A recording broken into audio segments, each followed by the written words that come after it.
obviously a lot of entertaining celebrities, but Norm Macdonald used to come on our show in the early days, and those were, I thought, great television because we never knew it was happening, and it was always teetering on the edge of, it was all about to blow up.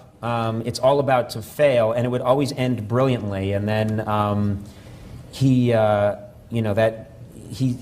stopped coming around, and it was just a period that passed. And I was always sad about that because I thought, we're a very celebrity-conscious age, and people always think that the best guests are the biggest celebrities. Sometimes, the best guests are these people that you have a weird connection with, and it's compelling television. People see and they talk to me about it later on. Like, I'll be out in the world walking around, and people will say, "I saw that when you were with Harlan, or when you were with Norm, or with Ron. That really got wild and crazy in a way that they don't see on television now." Have you, over the years, who are some of the people who have been your go-to people? That I just remember Dave in his early years had Terry Garr and he had Sandra Bernhard. Yes. And they were kind of magic together. Who are your... I had so many people. Norm Macdonald was this person who would come, you all know Norm Macdonald, but Norm Macdonald, when we'd have him on in the early days, to this day I've never interviewed anybody like Norm Macdonald. Who was the best guest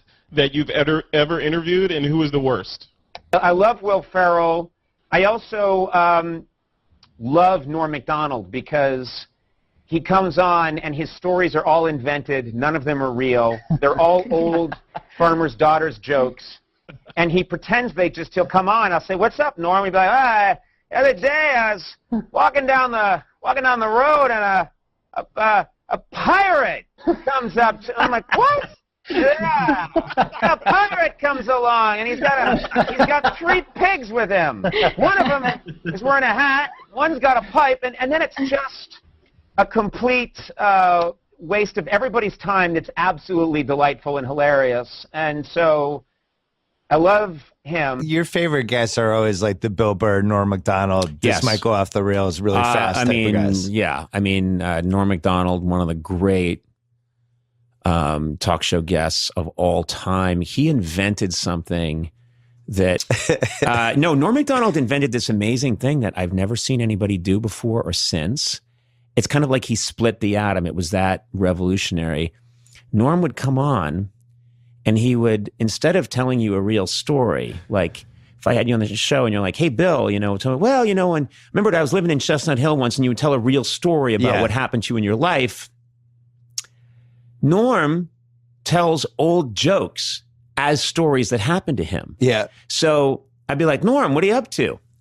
And I mean, really old jokes from like the 1920s. And he'd be like, "Well, Conan, I don't know if you're aware that I purchased a farm, Conan." I'd be like, "Really? You purchased Yeah, I purchased a farm. Of course, I have 3 daughters." And I'm like, "You have 3 daughters?" "Yeah, I have 3 daughters on the farm. One very attractive, one not as attractive, and of course the third not, kind of, well, she's ugly, Conan. She's ugly." And I'd be like, "Well, one day this traveling salesman comes to the farm, and he says, now, Norm, I tell you," and then it's like he's telling an old traveling salesman joke. Yeah. But about halfway through where it's going. I mean, I usually know. I know kind of what he's doing. I'm laughing that he has the balls to do this. I'm laughing at the audacity. So I don't even care if this joke lands or not. I'm laughing that he's committing to the fact that, no, he doesn't have a farm. He doesn't have 3 daughters. There's no traveling salesman. But he doesn't care in a way that is exhilarating and scary at the same time. Do you know what I mean? Yeah. And plus, he probably has some people in the audience who are taking completely seriously, right? Yes. Yeah. He's got some people thinking. We call them tourists. Yes, we call them. They're usually from San Bernardino. Well, Norm had the greatest talk show moment in the history of talk shows with Courtney Thorne-Smith. That was epic. That was so great. And it's funny because it's lived on. Who knew that we were going to have YouTube eventually where we could just queue it up on command?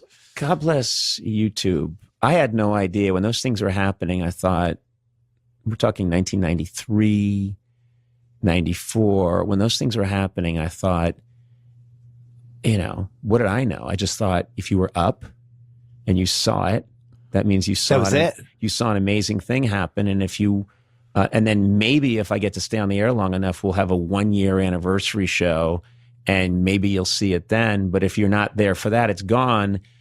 And now I meet people, I mean, that around the world that will say, "Oh, I just saw that thing with you and Norm and Courtney Thorne Smith." And I'll think, that was a moment of my life when I was 30. Yeah. And I'm like 85 now. Like, how is that possible? You say there's no way we could go back, and that I've broken what we had. Oh, I wish that you would come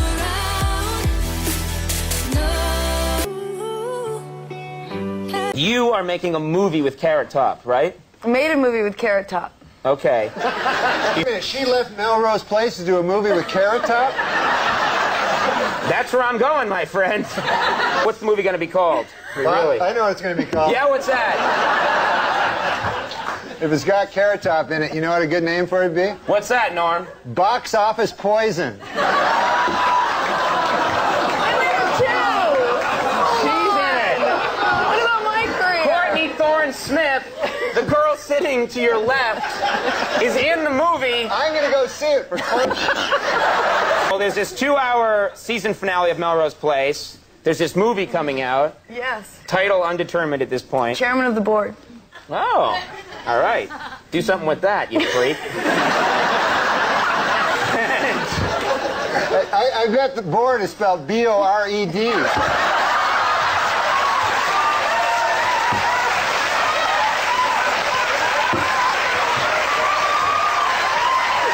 This is what you never hear. He made love to me in the ass.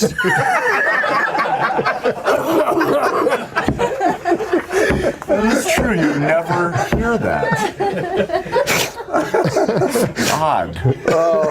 We're building to the end of the show. You got to top that one, though. The point is that Andy Dick was actually kicked off a porno award show for being too offensive. Well, they're giving away, awards for best anal. Yeah, I know, right? Yeah. So what could you have possibly done that was more offensive? Wait. Are you saying anal is somehow offensive? No, to some not to me. I know, no kidding. I think I was being drunk and disorderly.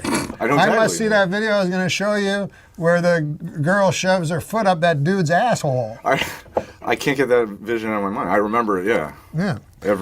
What, do you got any symptoms? I know a lot of stuff. Bleeding from my anus. Internally, I think. I mean, no, that's not a joke. That's true. Well, I know it's not a joke. Yeah. I don't know. I've been around jokes my whole life. Right. Well, I mean, I wasn't trying to be funny. That's true. Yeah. So you're. I'm bleeding internally, I think. So. You know what I mean? You're really bleeding from your anus? Yeah, I really am. Because you gave up that entire lifestyle that would make me think you were still bleeding from the anus, but you told me you'd given that all up. You're talking about alcohol, right? Yeah. Yeah. But how you love to go to those bars and get real drunk. Yeah. And then the next day you'd wake up and you'd be bleeding from the anus. What's the color of the blood that's coming out of your anus? Well, the good thing is it's not dark. It's not that's dark. good. It's brighter. If it's bright red, it's coming from the rectal area. Oh, okay. It's not as dangerous. Well, that's good. I haven't had a physical since I was 16. I'm terrified. And you're 30 what? 34. It's been a while. Yeah. About 18 years. So hopefully, number 6 on the must list, maybe the money will start coming. I'll be able to see that doctor. And let's not talk about your ass and shit all the time. No, I don't want to talk about it. It's unseemly. It's unsettling. It's both unsettling and unseemly. To me. Yeah. You know what I mean? No, I do. I mean, you brought up health and you asked about my health. I was just trying to be honest, you know. Yeah, but you're as fit as a fiddle. Sure, let's go with that. Well, you are. I think you are. Absolutely. Yeah. A new hangover-free vodka is on the market. The ads claim that the 80-proof vodka is so pure, it's virtually headache-free. But before you run out and buy it, remember, it causes massive anal bleeding.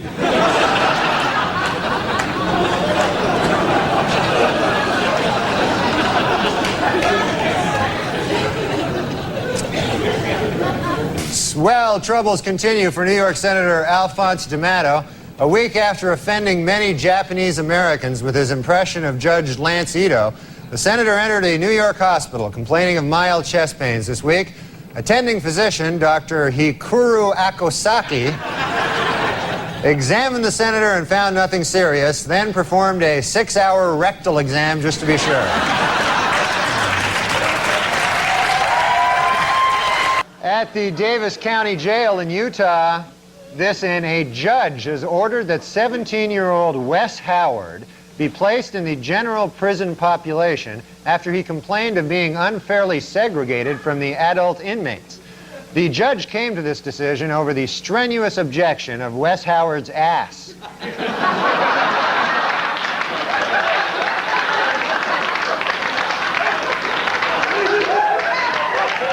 Well, according to a new Entertainment Weekly poll, 72% of their readers say they would not be offended if a TV show lead character were gay. Though that figure shrinks to 1% when these same readers are reminded that being gay can involve anal sex.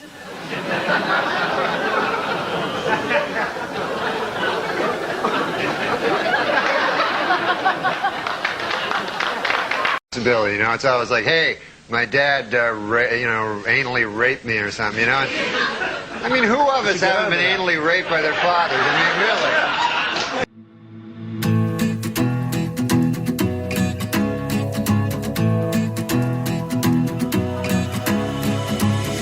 I've been searching for what's missing, but the answer... I don't see you that much because I heard you're afraid. You don't like flying. You really don't like flying. No, I don't care for flying. And you don't like one of the things, and I don't know if it's true, but you don't like it because they search you at the airports now. Yeah, well, I went to Canada, you know, my home land, and I decided to go there, and they wanted to search me, you know. Right. And I said, because I know a lot of this involves, you know, when they search you, they always want to search your ass. So I said... Well, not always. Well, they don't always want to go down there. That's what this character wanted.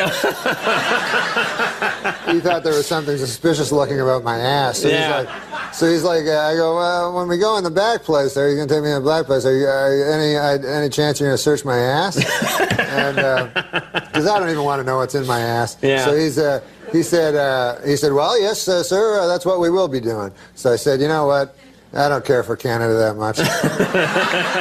It's not worth that. Yeah, I just went home. Canada's a nice place and everything like that, but... Well, also, the way you say it, and I'm just going to point this out, when you go up to someone, any chance you're going to search my ass, it almost sounds like you want them to. That sounds bad. Did you notice that? Yeah, that's true. It sounds a little... the way you say it, it's like, hey, any chance you're going to check the old ass? That sounds like you're wanting them to do it, which might cause problems. Well, you know, John Glenn actually got searched. I read in the newspaper. You know, the astronaut. The astronaut. He wanted to get on a plane, right. And they decided to search him because of this incredible danger he poses to. They walked on the damn moon. You think you'd get a free pass for that? But no, they're fiddling around in John Glenn's ass. I can't believe that. It's ridiculous. Barbara Walters is planning to announce her retirement. What's next for Babs? Death. The old Norm MacDonald is back. Hey, Barbara Walters is retiring. I can understand why Barbara Walters is retiring. It must be exhausting occasionally appearing on The View. Right? We're fucking going on the road doing all kinds of shit. Yeah, doing her shit acts. Not you. Your act's good. It's pretty shitty. But she gets to sit there and just fucking talk. Yeah, just yap. The fuck? You ever been on that show? I've been on it so many times. You know, I'm against. Barbara Walters never listens to me. I have to talk to Sherry Shepard.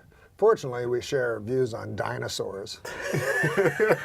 But I can never get that lady, the old lady. Like The View. How do you have a person on a show that believes the Earth is flat and men lived with dinosaurs, and you keep them on the show? Come on. What's your dream view? You mean the show, The View? Yeah. The guests? What 4 or 5 ladies would you want on there? Ooh, that's a great question. Susan Yeagley. That's your wife. You didn't even recognize her name. It's your betrothed. My betrothed. No, I recognize the name. No, I would like to see. Who do I like on that show? That's good coffee. Joy Behar reminds me. You know what? You know how old Joy Behar is? Well, I don't think she wants you to tell everybody. It's in her Wikipedia. Oh, she's, I think, a lot older than I thought. 70. Yeah. That sounds, she looks great. That sounds about right to me. 70? No, I didn't think of her as 70. Jesus Christ Almighty! When did she break? 50? I like her.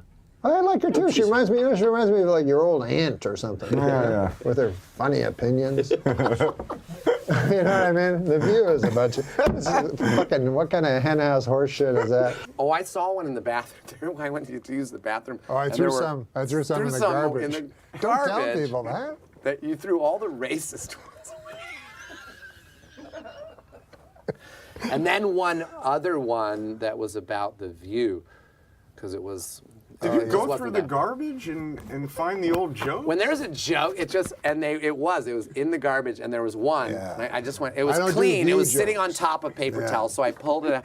I read it, and then there was another one. I'm like, well, there's another one, and another one. There was like about 4 jokes. The one I remember was the View. Wait! I don't want to do View jokes because if you start a battle with Joy Behar, you're not going to win. No, you'll win easily. But read this one. read this one. Read this joke. I will, but why did you throw the one about the View away? That was the one I'm like, well, this one's kind of, it made me laugh. And I'm like, well, I wonder why. I didn't know you Because threw their them standards are so high that even that one didn't make it. You didn't think it was funny? I thought it was very funny, but not funny enough for Andy Dick. It's pretty funny. We're going to Plus, save I know it for next week for big fat Bruce Valanche. you're allowed to say that because you're fat. that. He's allowed to. No, I'm a fat guy like him. But he's allowed to. Like, you probably are afraid of Joy Behar, aren't you? Who wouldn't be? She's a little bit of a firecracker. Terrifying. She's funny. Yeah. She reminds me of like your aunt that tells jokes at the fucking Thanksgiving. I'm table. gonna go get that joke because I Oh, have my to. Because God. the way they wrote it was pretty funny. Well, maybe you should tell a joke.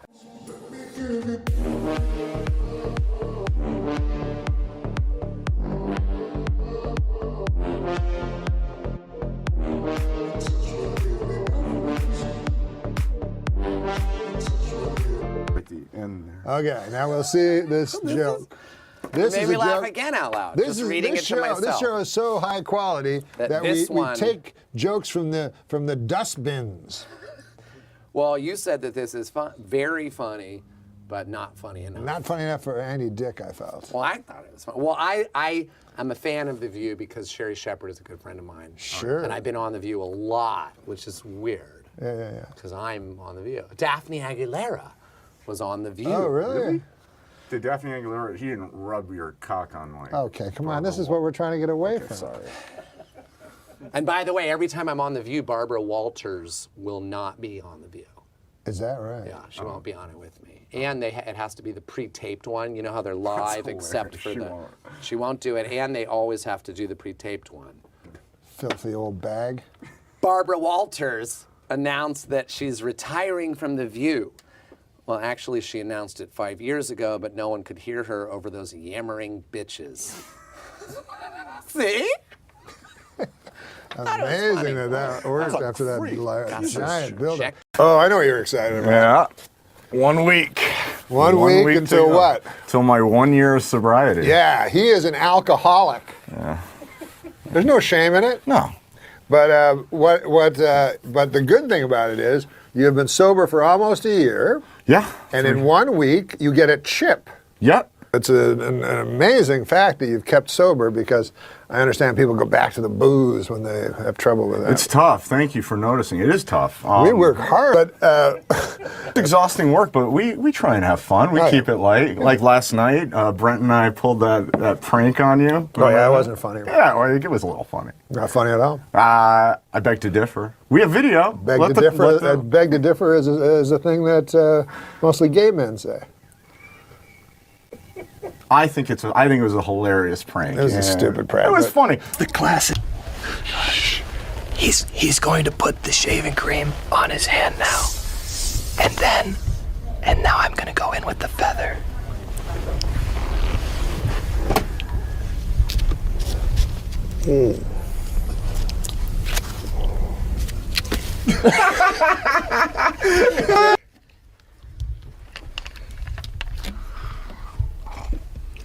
Yeah, you swallow that, you fucker. You drink that down. You don't fucking spit that out. Yeah, you like it, you fucker. Drink it. Fucking swallow that fucking. Week away, no? Huh? I was a week away. What about you and your stupid fucking shaving freak, fucker? You think I like the taste of Anyway, there's more. We got more video of you. Watch this. This is you. 4!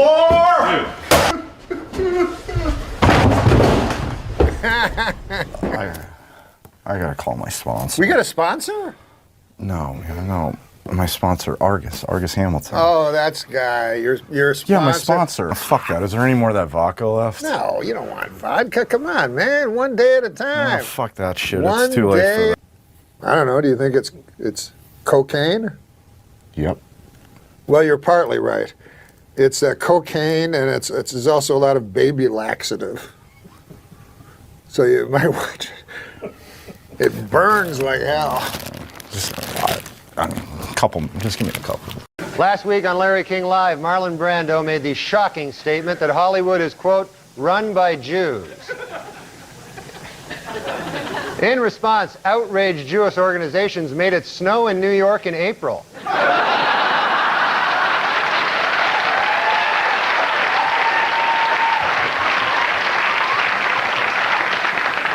Well, earlier this week, actor Marlon Brando met with Jewish leaders to apologize for comments he made on Larry King Live. Among them, that, quote, Hollywood is run by Jews. The Jewish leaders accepted the actor's apology and announced that Brando is now free to work again.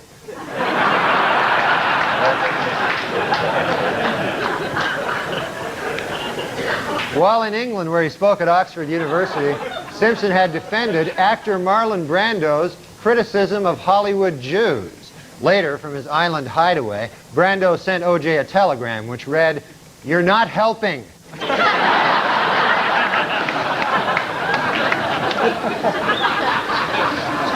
In Cincinnati, is Cincinnati Reds owner Marge Schott an anti-Semite? Well, it is beginning to look that way. According to a report out today, on the entire Cincinnati Reds team, there is not one Jewish player.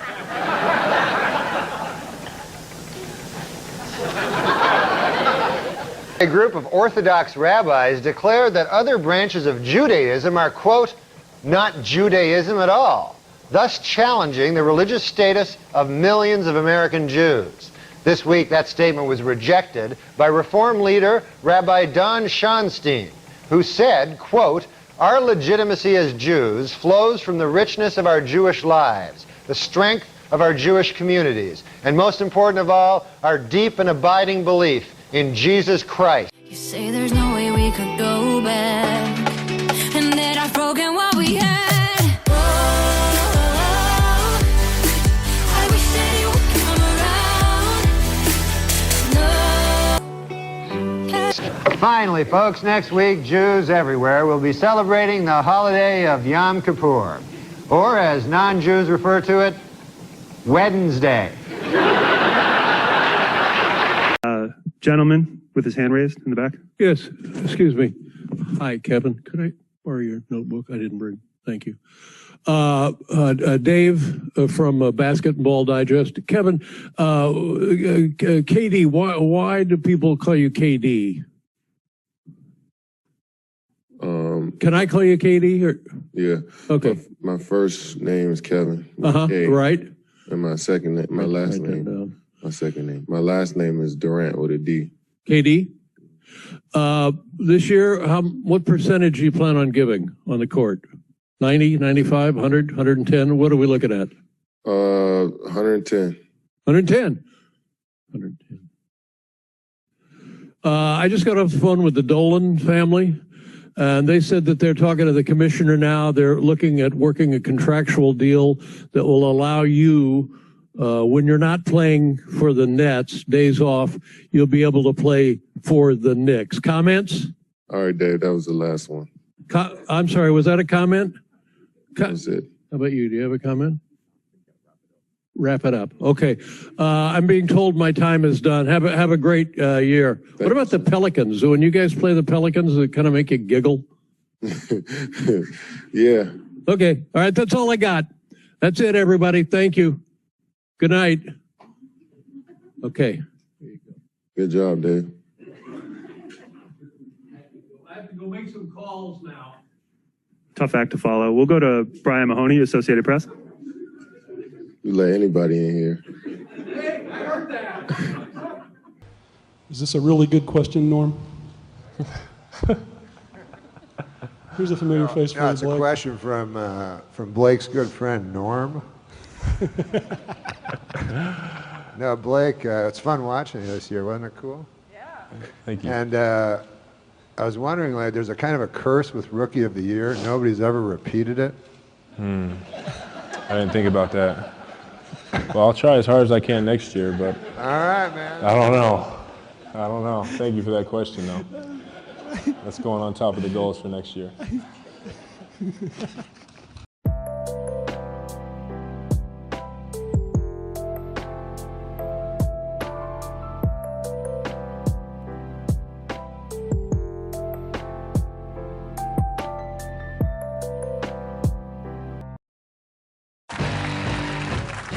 Well, in order to understand the world of sports, I decided to see what it would be like to be a professional athlete. So I hired the best makeup artist in town to help me go undercover as an NBA player. Take a look.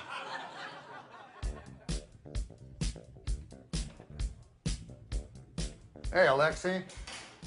So you're the guy that made Tyra look like a fat lady, right? Sure am. Excellent. Okay, well, make me look like that guy. You got it. Yeah. You work the face, I'll work the body. Oh. Oh. That's not Blake Griffin-y enough. Come on, man. More Blake Griffin-y.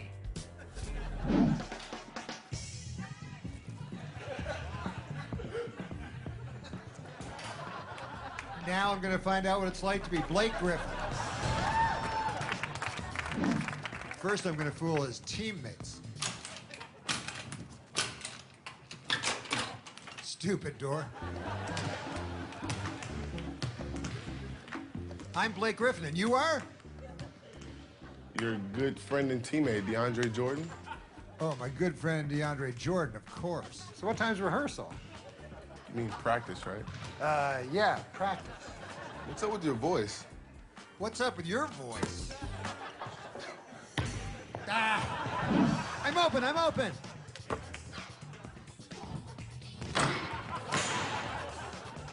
Ow! Ah! Not so hard, man. All right. Hit me.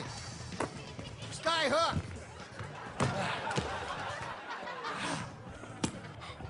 Are you all right? Blake, we haven't started. I gotta quit smoking. Smoking?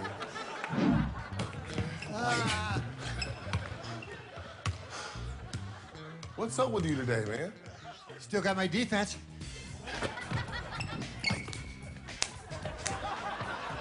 Blake, that's a foul. You can't slap me. Says who? Blake.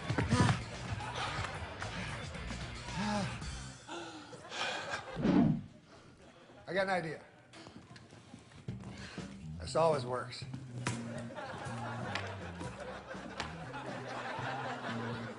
Just jump up there and get it. No. Yeah. Whew. Oh! Jeez! I don't know what's going on here. My heart is beating so fast. Are you all right? I think I pulled part of my leg that's underneath the top part. Ah, sweet Cordy Howe. Oh, hold on. Give me 1 second. Sorry I'm late. Somebody burned my house down. Oh no. I gotta start working out.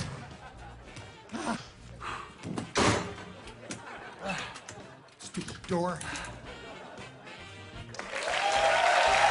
Last month, an 80-year-old Albuquerque woman was awarded over $2 million in damages from McDonald's after she spilled some of their coffee in her lap and suffered severe burns. As a result, McDonald's this week has put a warning label on its coffee cups that read, "Caution, do you think you can manage to avoid pouring it directly on your crotch this time, you senile old hag? Think you can manage that, huh?" A California man has sued McDonald's, claiming he contracted AIDS from one of its pork sandwiches. McDonald's disputes his charge, but the man insists, quote, "That sandwich gave me AIDS just as sure as I'm a male prostitute."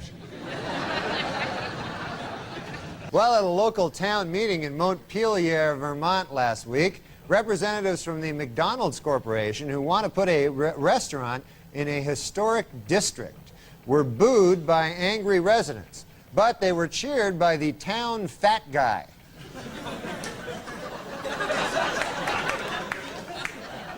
Every town has one, the town fat guy. Yeah, the big news story this week, have you seen those ads for Ronald McDonald is growing up? Yeah.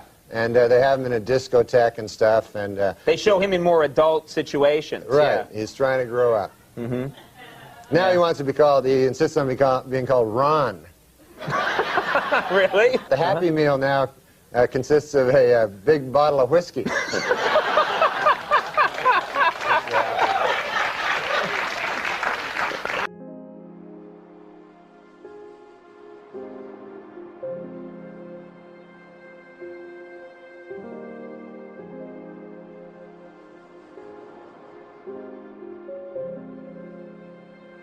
We haven't heard from Nick Swartzen. Yes, Yeah, Nick. what about Nick? Nick, what do you got? How are you enjoying the tour?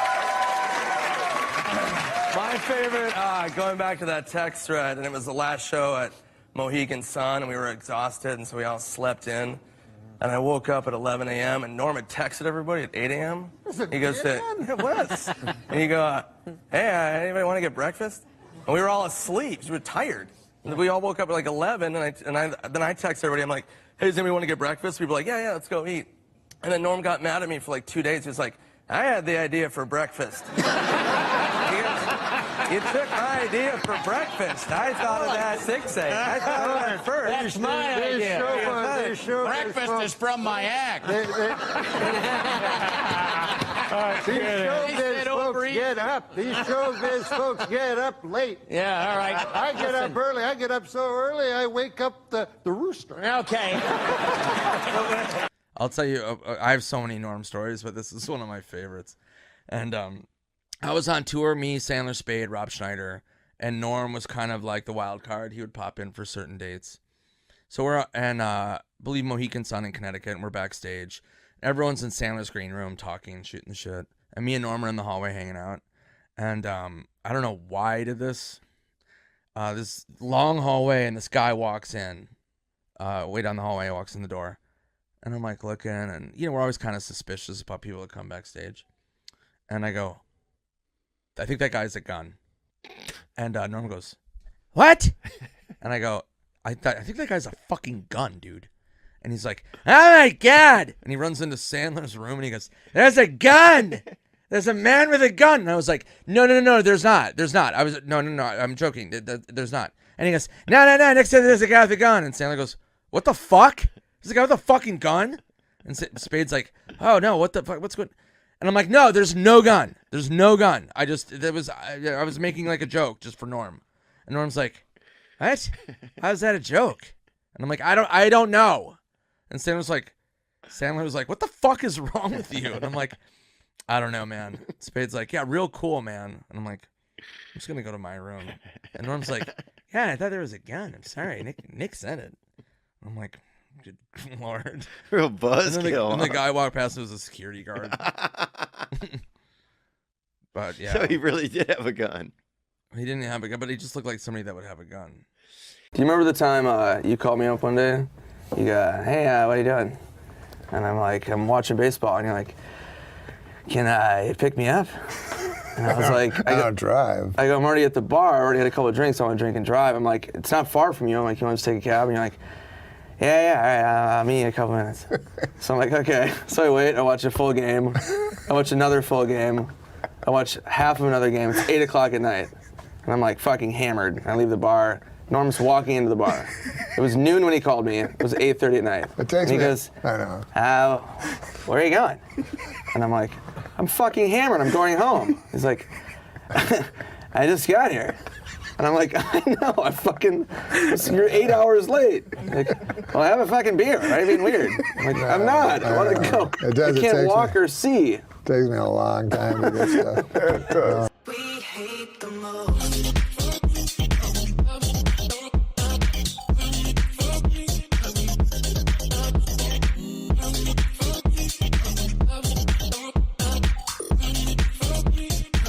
Remember the last time that you had seen him? I hadn't seen him for a while, but the last time I saw him was at a bar by our place, and he would watch. He was a big gambler, but the last time I talked to him, when I was quarantined in Minnesota, he would I'd text him and I go, "Hey, what's up, dude?" And he goes, "What? Who's this?" And he would do this all the time. I go, "It's fucking Nick, dude."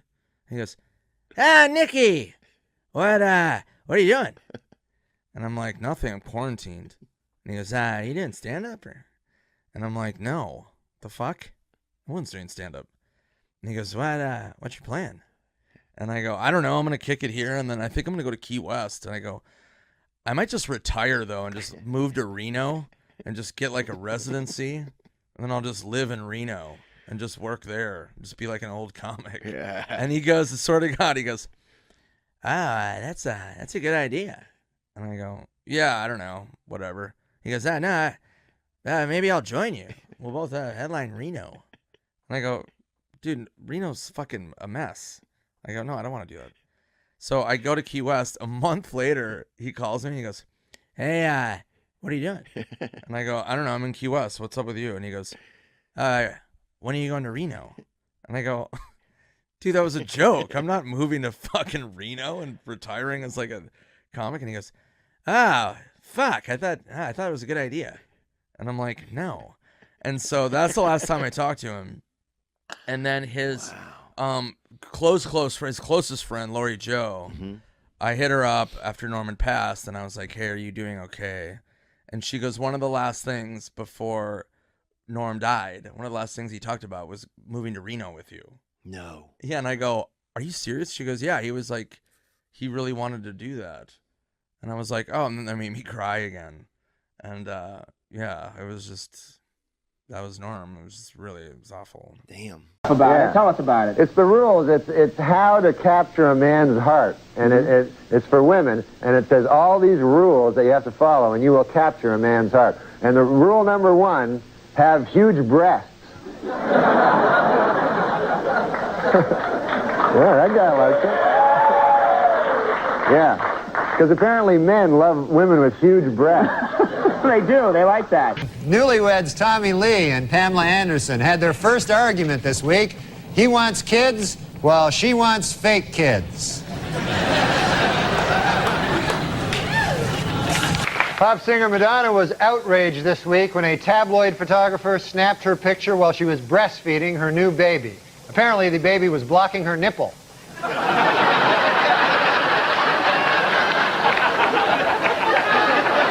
Connecticut legislatures are about to pass a law that would make it illegal to prohibit breastfeeding in public.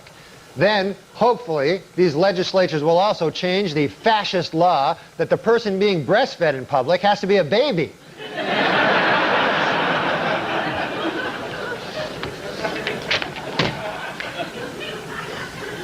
Michael Jackson has reportedly stepped right into his new role as a dad, spending many hours a day with his newborn son, doing the changing, the burping, even the breastfeeding. So, it's nice when a fella does that. Asked recently what will set his new Batman film apart from its predecessors, Batman and Robin director Joel Schumacher said, quote, in this one, all the costumes will have nipples.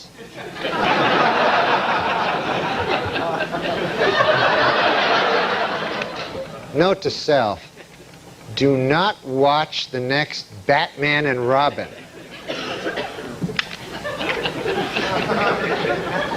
Well, Premiere Magazine's list of the 100 most powerful people in Hollywood hit the newsstands this month. In an odd bit of ranking, Demi Moore was ranked number 28, while her breasts were ranked 20 and 21. So, in an interview out this week, Demi Moore says she would like to have another baby, this time a boy, to go along with her 3 daughters and 2 huge breasts. Demi Moore is wrapped filming on G.I. Jane, in which she plays a Navy SEAL combat officer. Moore says that in contrast to other Hollywood portrayals of women in the military, her character will have giant breasts.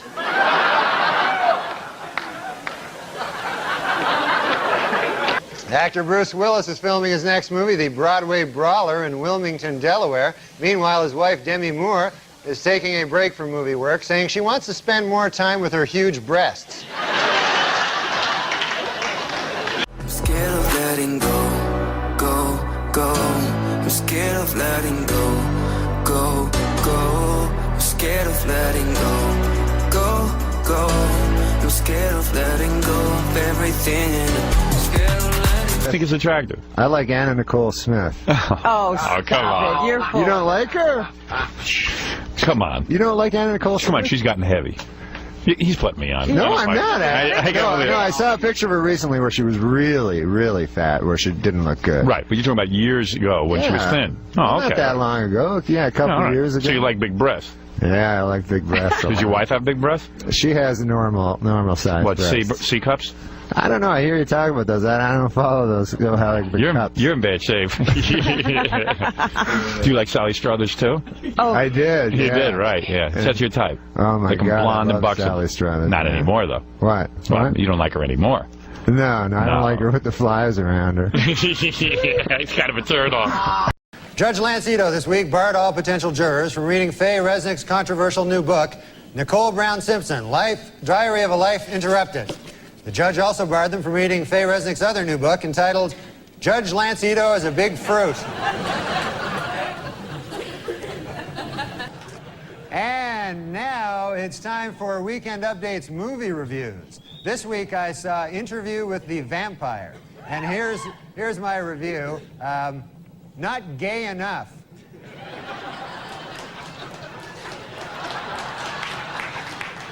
This week, a court banned gays from marching in Boston's St. Patrick's Day parade, but they will still allow them to be beaten up by drunken Irish guys.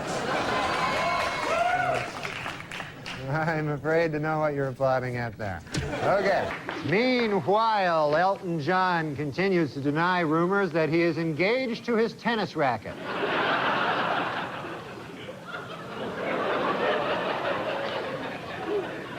Well, if I can be allowed a personal opinion, I think Harrison Ford's new mustache works. And by works, I mean looks really gay.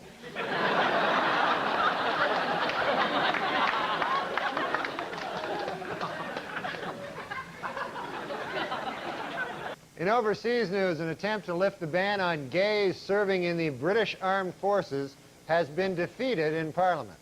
This raises a difficult legal question. How do you exactly tell if a British guy is gay?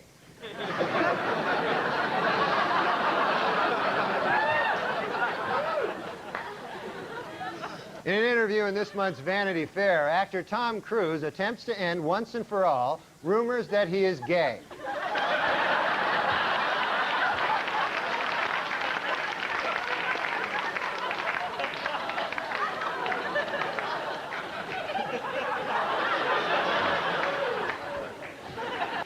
Meanwhile, the U.S. Army is dealing with a scandal of its own as dozens of female recruits have charged drill instructors with sexual harassment, intimidation, and even sexual assault. Analysts are calling it the best argument yet for gays in the military. Jonathan Schmitz, the Jenny Jones guest who killed his secret gay admirer because of his fear and hatred of homosexuality, has been sentenced to 25 years in prison. Well, I guess that plan backfired, huh?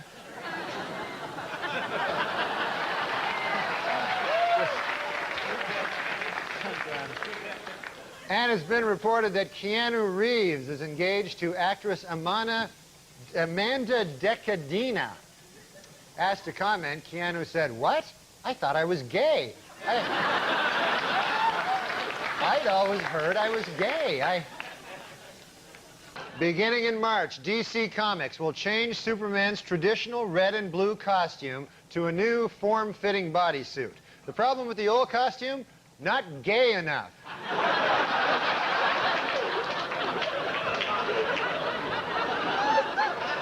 What the hell's going on in the country? That's not Superman. All right. TriStar's Picture is planning a film about the 70s disco act, The Village People. While the movie will be coming out next summer, it plans to wait until Thanksgiving to come out to its parents.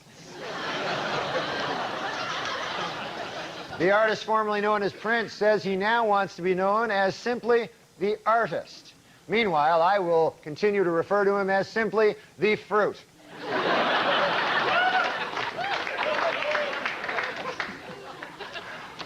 In other music news, several major acts are on tour this month, including the Counting Crows, Metallica, and the Fruit. A study on weight loss revealed this week that women who participate in a weekly diet program lost 50% more weight, snacked less, and bought more fruits and vegetables than women in general, which just goes to prove my new theory: Richard Simmons is gay.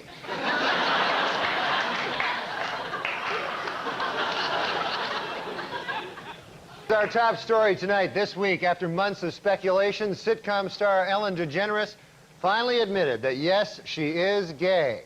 Inspired by her courage, today, diet guru Richard Simmons admitted that he is really, really, really, really gay.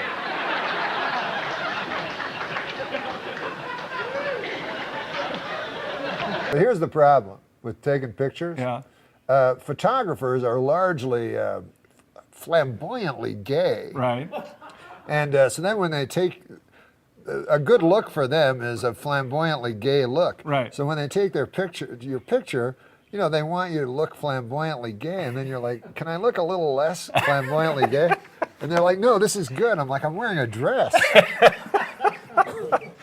Well, again, it's tonight and tomorrow night. The Comedy Works in Larimer Square. Thanks so much for toughing it out man. without coffee. It's great to meet fun. you. Thanks Thank a lot. All right, on over. Excellent suit. Thank you. Yeah, it's Yeah, just I like that one. brand new. Oh my. Let's get back over to Angie and Chris, please. Wait a minute. Norm, what is wrong, Norm, with flamboyantly gay? Yeah. I ask you. I ask you, Norm. Ooh, hit a little close to home this morning, didn't it? Did you see this outfit? Did you see this thing? This is what you should have worn for the headshot, Norm. Come on.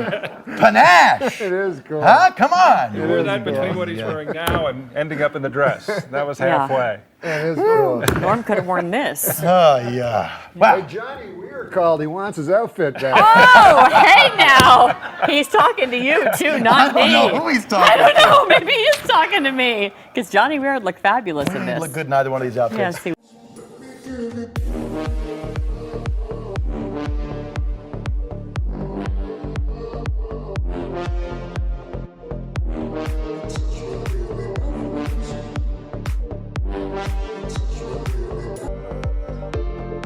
Well, I guess the biggest thing that nobody knows about me is I'm a deeply closeted gay man.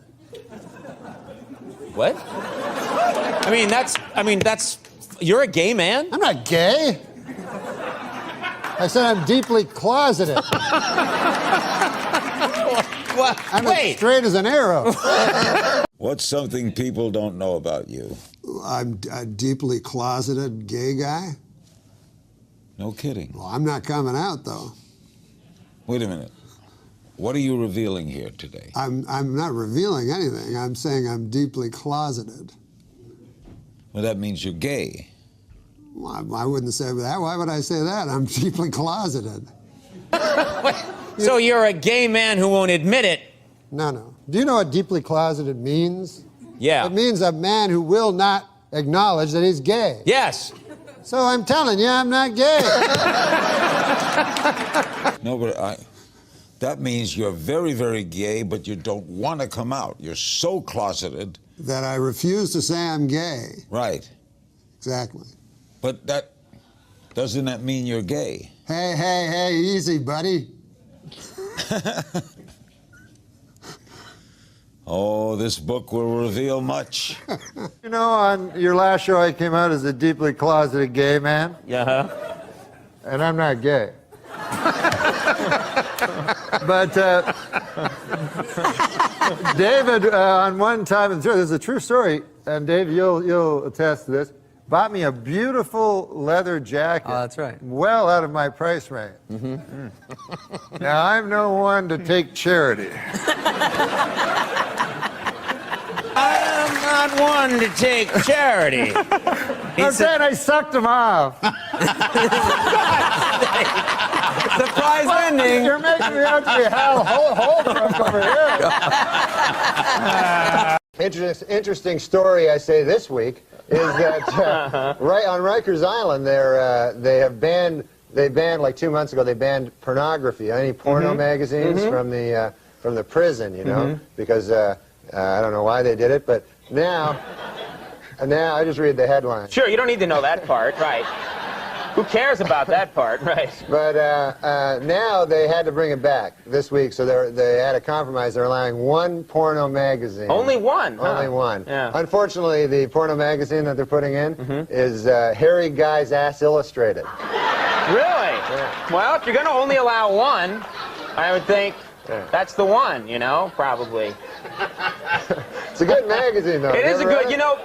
It's not all just pictures of Hairy Guy's ass. The articles are good, actually. Yeah. Good articles on if you're buying a home, what home to buy, good areas to look. Good stereo advice. That's what I read. Yeah.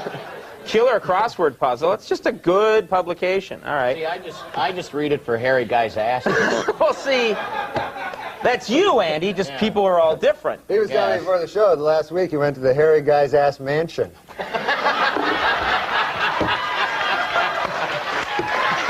Great. Why didn't you? Andy has all the fun. He gets to all the big celebrity parties. Right. Him and Jimmy Kahn.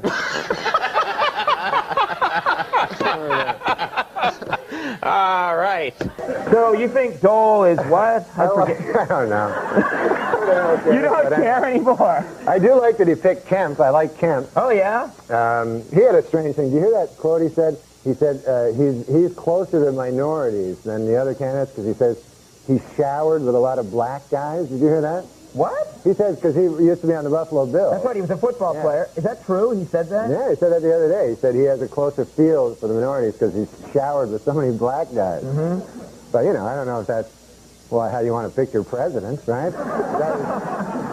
Showered with a lot of black guys? I don't know. I mean... You're picking Dole because he can do an impression. Yeah, you know, your reasons aren't much better. If I was going to pick a guy just because he's showered with a lot of black guys, I'd pick Andy or something like that, you know? You know? People don't have to know that. No, he used to play ball. He used to play college ball. Sure, he was, yeah. In every branch of the armed forces. Do you have a hero? Norman Fell from Three's Company. That's your hero? Yeah. Mr. Roper. Yeah. Oh, Mr. Roper? Yeah. That's not a good hero. That's all I got. Better than this guy's hero is some gay porn actor. But anyway. What are you talking about? What? I don't know. Insane. No. What are you saying? Let me tell you something about gay porn. What's Seriously.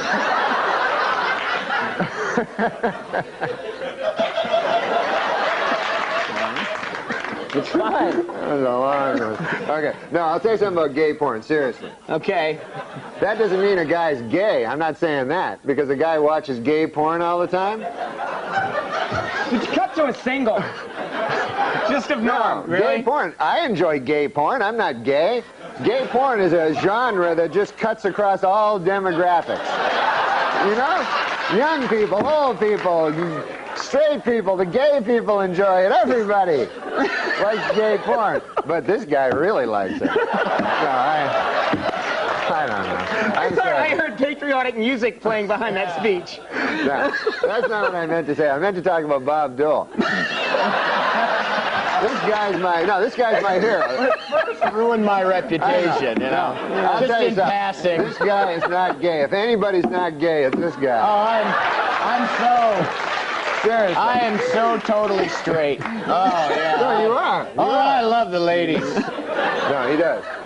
No, he likes girls. He likes girls. Does this happen every time you try and talk about Bob Dole? You start talking about gay porn. I don't know what that was. But listen, the Bob Dole, I love this guy. He's my hero. He's always been my hero for like the last 18 years since I was very young. And I always liked Bob Dole. And so it was an honor to, now it sounds weird because I was talking about gay porn. But I'm questioning your ability to continue here. Before I start with my jokes, I just want to say, like, I said a thing on last show about Andy enjoying gay porn. Right, I remember you saying that. Yeah. And I thought later, that was just a stupid thing to do. Well, I guess it was all forgotten until you just brought it up. So, he doesn't like gay porn, you know? He doesn't like gay porn. So anyway. I can't stand gay porn. Right. Gay porn, no thanks. So if you're getting me a birthday present, no gay porn. I'm glad you know, that's great because it really cleared the air. Yeah. I understand you Lent. You take Lent pretty seriously, the Catholic holiday of Lent. Is that the case? Well, you have to give up stuff on Lent. So every year on Lent, I give up stuff. And I made up a list, you know? Oh, really? Of stuff that I gave up. So I have it here in my pocket. Can I read it? I would love to hear what Norm gave up for Lent. Yeah. I don't have it in my pocket. You don't have it? Oh, here it is. It's in this pocket. Okay. Yes, this is a list of things that I gave up for Lent. Okay, you ready? I gave up powerlifting. All right, out. Yeah, I didn't want to do that anymore. And then I gave up lifting of any kind. Okay, that's good. And then I gave up dressing up like an incubus. Now that people know what it is, you know. Not going to do that. No. And then I gave up. This isn't a good one. I gave up feeding my cat. You got to break that habit. Yeah, that's not good. Lent's a good time to do that. So that's. Oh, and then I gave up spending thousands of dollars trying to methodically seduce Andy's wife. No more of that, huh? All right, that's very nice. Good for you. What a relief. Plus, it gets in the idea that Andy has a wife. Andy has a wife. Oh, he does. I know. I have a wife. I know. And no, he has a great wife. I don't like gay porn. No, he has an excellent wife. Don't like it. Well, Not for me. What we're going to do is we're going to take a quick break, and then we're all going to confer with our lawyers. And then we're going to come back, and we'll have more with Norm MacDonald in just a second.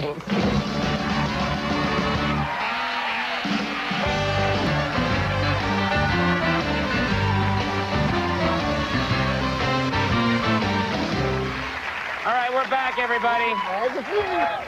Stop comparing notes on gay porn, all right? No. We were actually talking about the Sports Illustrated, the swimsuit issue. Oh, yeah. You guys like that issue. No, I love it. Andy said it's his least favorite Sports Illustrated. Oh, shut up. He says he can't. Never mind. I'm going to say something. Andy, it's like quicksand. If you struggle, it gets worse. I know. You just got to sit very still, and it'll go away. Say something bad. You're in Los Angeles now, okay, and you're doing this show. Do you like the L.A.? You like it there? I don't like it that much. No. Why? Why don't you like it there? It's beautiful, and I think you'd. Well, it's hot, you know. It's really hot, and is that what you're getting to? I don't know. I thought you had a story about being in L.A. You want to talk about midgets some more? Just whisper the story in my ear. You said you were carrying bags of groceries? Yes, exactly. That's the story.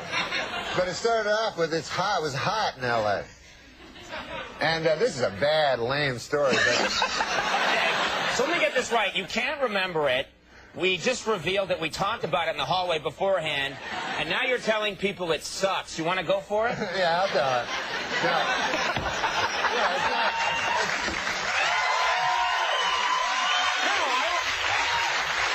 No, it's not that. I want to see him do it now. Okay. So We've set up a lot. You're going to make me cry. I believe this is all spontaneous. Sorry, Junior. You don't like L.A. because it's hot. I was talking to Andy before the show, and apparently I made a mistake one time in the show where I intimated that maybe Andy was into gay porno. You remember that? I didn't, but now I do, yeah. Which he was not, which he is not into, and I never meant to intimate that he was gay in any way. Right. Just that he had an obsession with like watching gay porno. Okay. There is a difference. Everybody loves gay porno. Right, exactly. right. Yeah. What's not to like? So anyway, baseball. so I said, I'm sorry. He said, you know, I said, I'm sorry about that. Right. And I said I would never mention again his alleged obsession with gay porno. Right. And I won't. But anyway. We're going to run that on a loop. Play it over and over again. Well, he's got a wife. Yeah, I know. What are you talking about? I know that. Have you ever met her? Yes. Okay, good. What are you talking about? Yes, she does exist. She does She exist. exists, yeah. Yeah. That's what I'm trying to tell the people. I don't want them to think that Andy's into gay. And there's nothing wrong with being gay. Unless you're not gay, and then there's something horribly wrong with it. That's when it goes awry? Yeah, that's when it's the worst thing you could be is gay when you're not gay. Right. Hey, I'm going to miss Andy on this show, man. Oh, yeah. He's got to leave, huh? How bad is that, huh? Yeah. He should stay. You want him to stay. You should stay. Good move. You should stay. You just get him booing. Yeah, you killed everyone's joy tonight. No, I swear to God, though, when you sit on a couch for the living. You should think about not giving that up.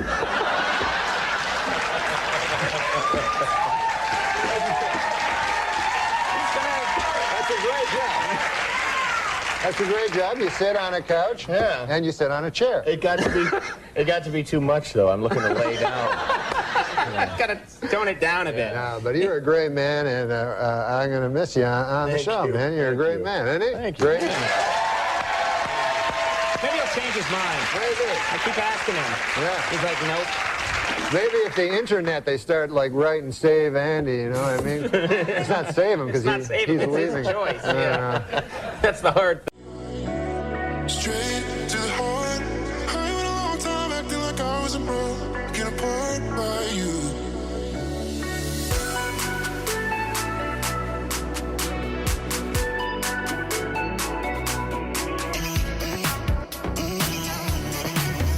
He's good, man. That's a can-do, Norm. You came charging out like Yeah, because Peter, look at this audience, man. They don't care about that. Why? I like jokes.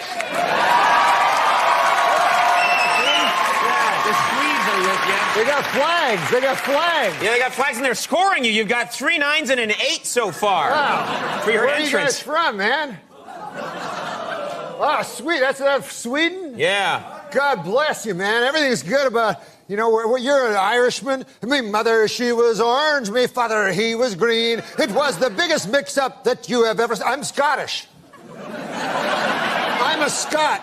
You're Irish. Yes. What are you? Swedish German. Swedish German. Are you really? Yeah, really. Why would I lie about that? It's not funny. It's very odd, 'cause It's a very strange lie. I put one over on those people. Yeah. Swedish German. No, I'll tell you why it's funny, man, because I was in Georgia, Atlanta, Georgia. Yeah. I met a good old boy down there, and he said, he said, you know Andy Richter? Yeah. Yeah, he did. Yeah. You met a guy in Georgia, and he said, you know Andy Richter? Oh, yeah, you guys do well there. Oh. And he said, I said, yeah. He said, have you ever heard of Andy Richter joke? I said, no. He said, well, most of it's based on him being Swedish German. And then he told me an Andy Richter joke. And Really? But I didn't know he was Swedish German. I thought it was all nonsense. Yeah, well, now this lines up perfectly. Let me ask you something, because it sort of relates to the first... Wait, don't you want to hear the joke? No. All right. Oh, you're down to 6. You're down to 6. All right, this joke will get you back up. You can get him back. Let's hear the joke. Well, the fella says, he says, you ever hear the time about the old prospector? That's how he talks, you know? Yeah. He says, man, there was an old prospector, and he was prospecting for gold, and he was having a hell of a time getting any gold. It was an empty stake, I believe. And he said he'd come into town one day. He'd been in the mine for a good 8 months. He said, by God, he said, I'm only flesh and blood. Sure. Yeah. And I need a woman, you know. And so he goes into town. He goes up to the bartender. He says, bartender, he says, man, I've been in that mine for a hell of a long time, and I'm only flesh and blood. I need a woman. Well, the bartender says, hell, there ain't no women in this town. If you want to do any of that business, all we got is Andy Richter, the Swedish German.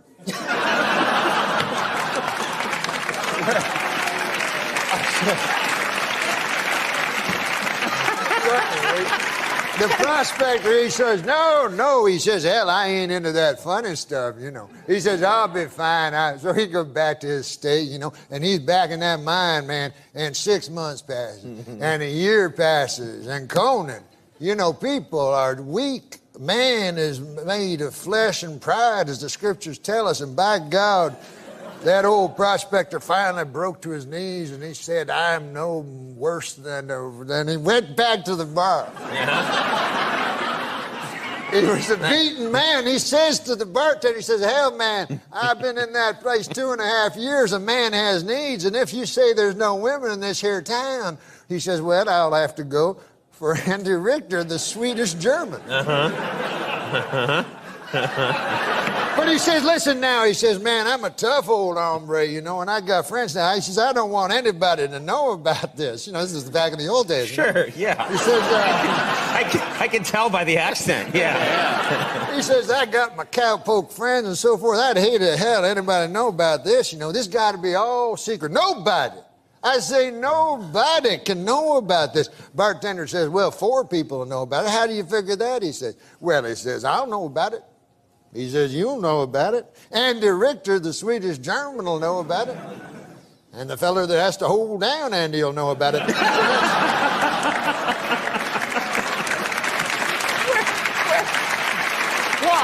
Why? Because Andy Richter, the Swedish German, he don't go for that funny business neither. Well, at least you left me my dignity. Yeah. I like the way that story ended. Yeah, that was a nice. You weren't dead. Right. Yeah.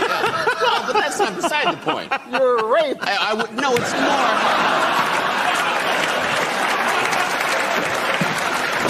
It's more that I wasn't prostituting myself. Where you've never had an acid flashback? No, I've never had it. No, I never took acid. That was just a joke. I never took LSD. Took it one time. What happened? I was at a Paul McCartney concert in Dallas because you know Paul McCartney just that says acid when you hear Paul McCartney music, songs like "Let 'Em In," and I was on a bus with the listeners, and this woman walked up to me. She goes, "Stick out your tongue," and I went like this, and she put this piece of paper on my tongue, without knowing. And I didn't know anything was going on. And then did she tell you? No, yeah, right after she put it on my tongue. Know you were going. You didn't think you were going insane. You just took acid. Wow. And then later in the tunnel of Texas Stadium, there was a woman holding a box of Starbursts, and I also had a box of Starbursts, and something in my head told me that those must also be my Starbursts. So I went up to a strange woman and said, "Those are my Starbursts." Wow. Like a crazy person. And then it lasted till like 5 o'clock in the morning. Yeah, wallpaper was running down, and I had to call my girlfriend. I'll be honest with you, I did it one time. Well, why'd you lie?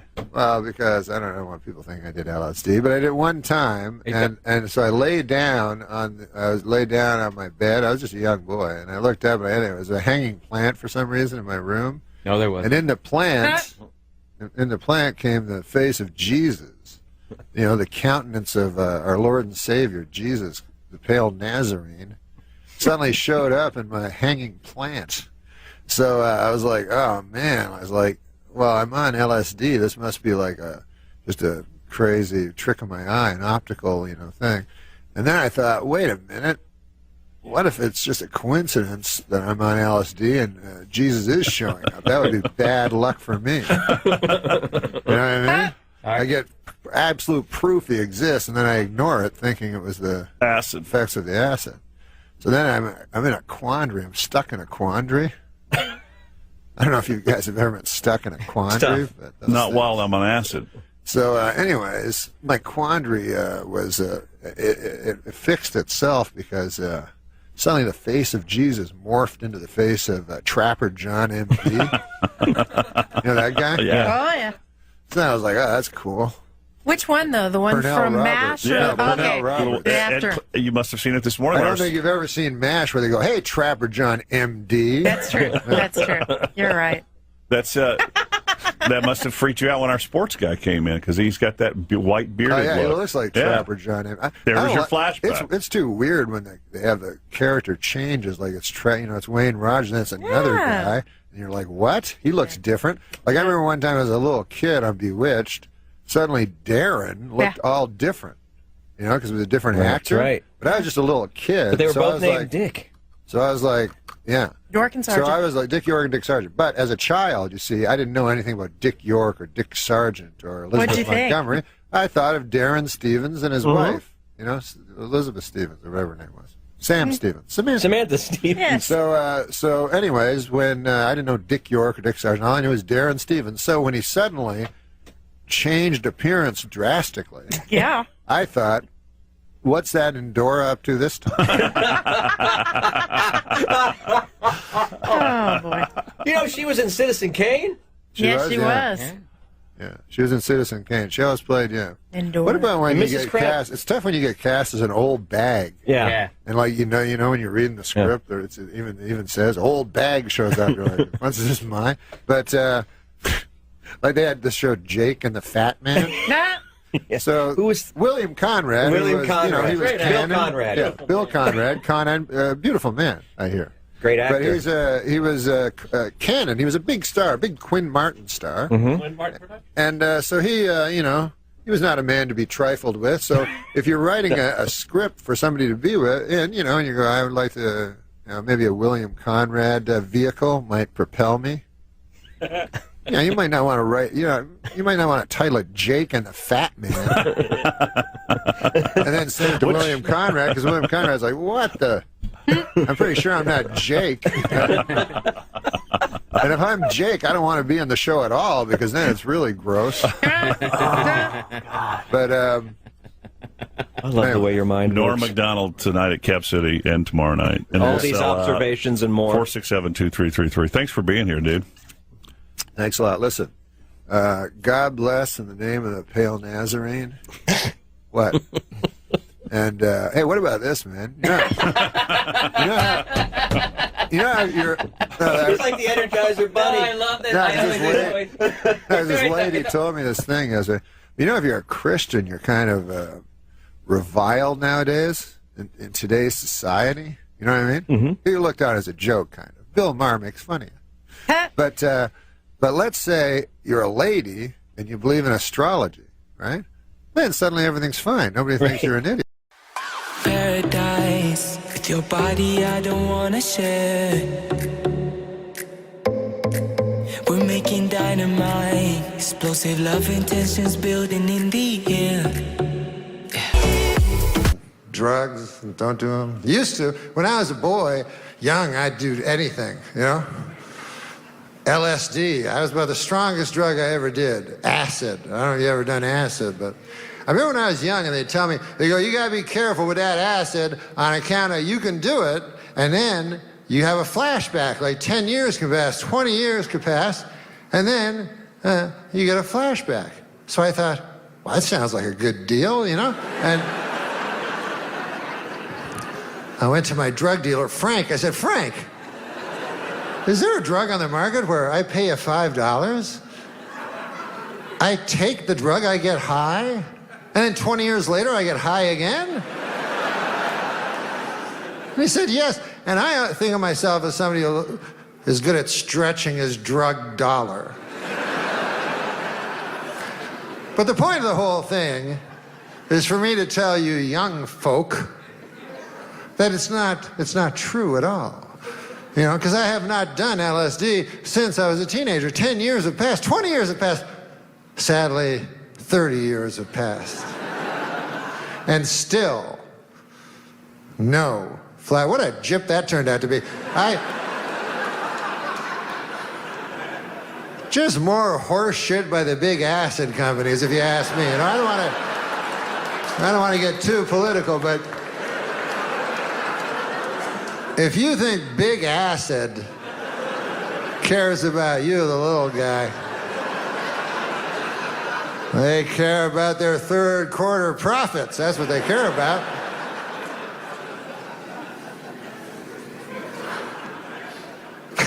Norm was just making me laugh. He was telling me, he said something that's so true. What did he say? He just did stand-up down in Florida. Right. Like, in Florida is such a different world with people. Like, there's a lot of creepy people in Florida, like swingers, you know? Right.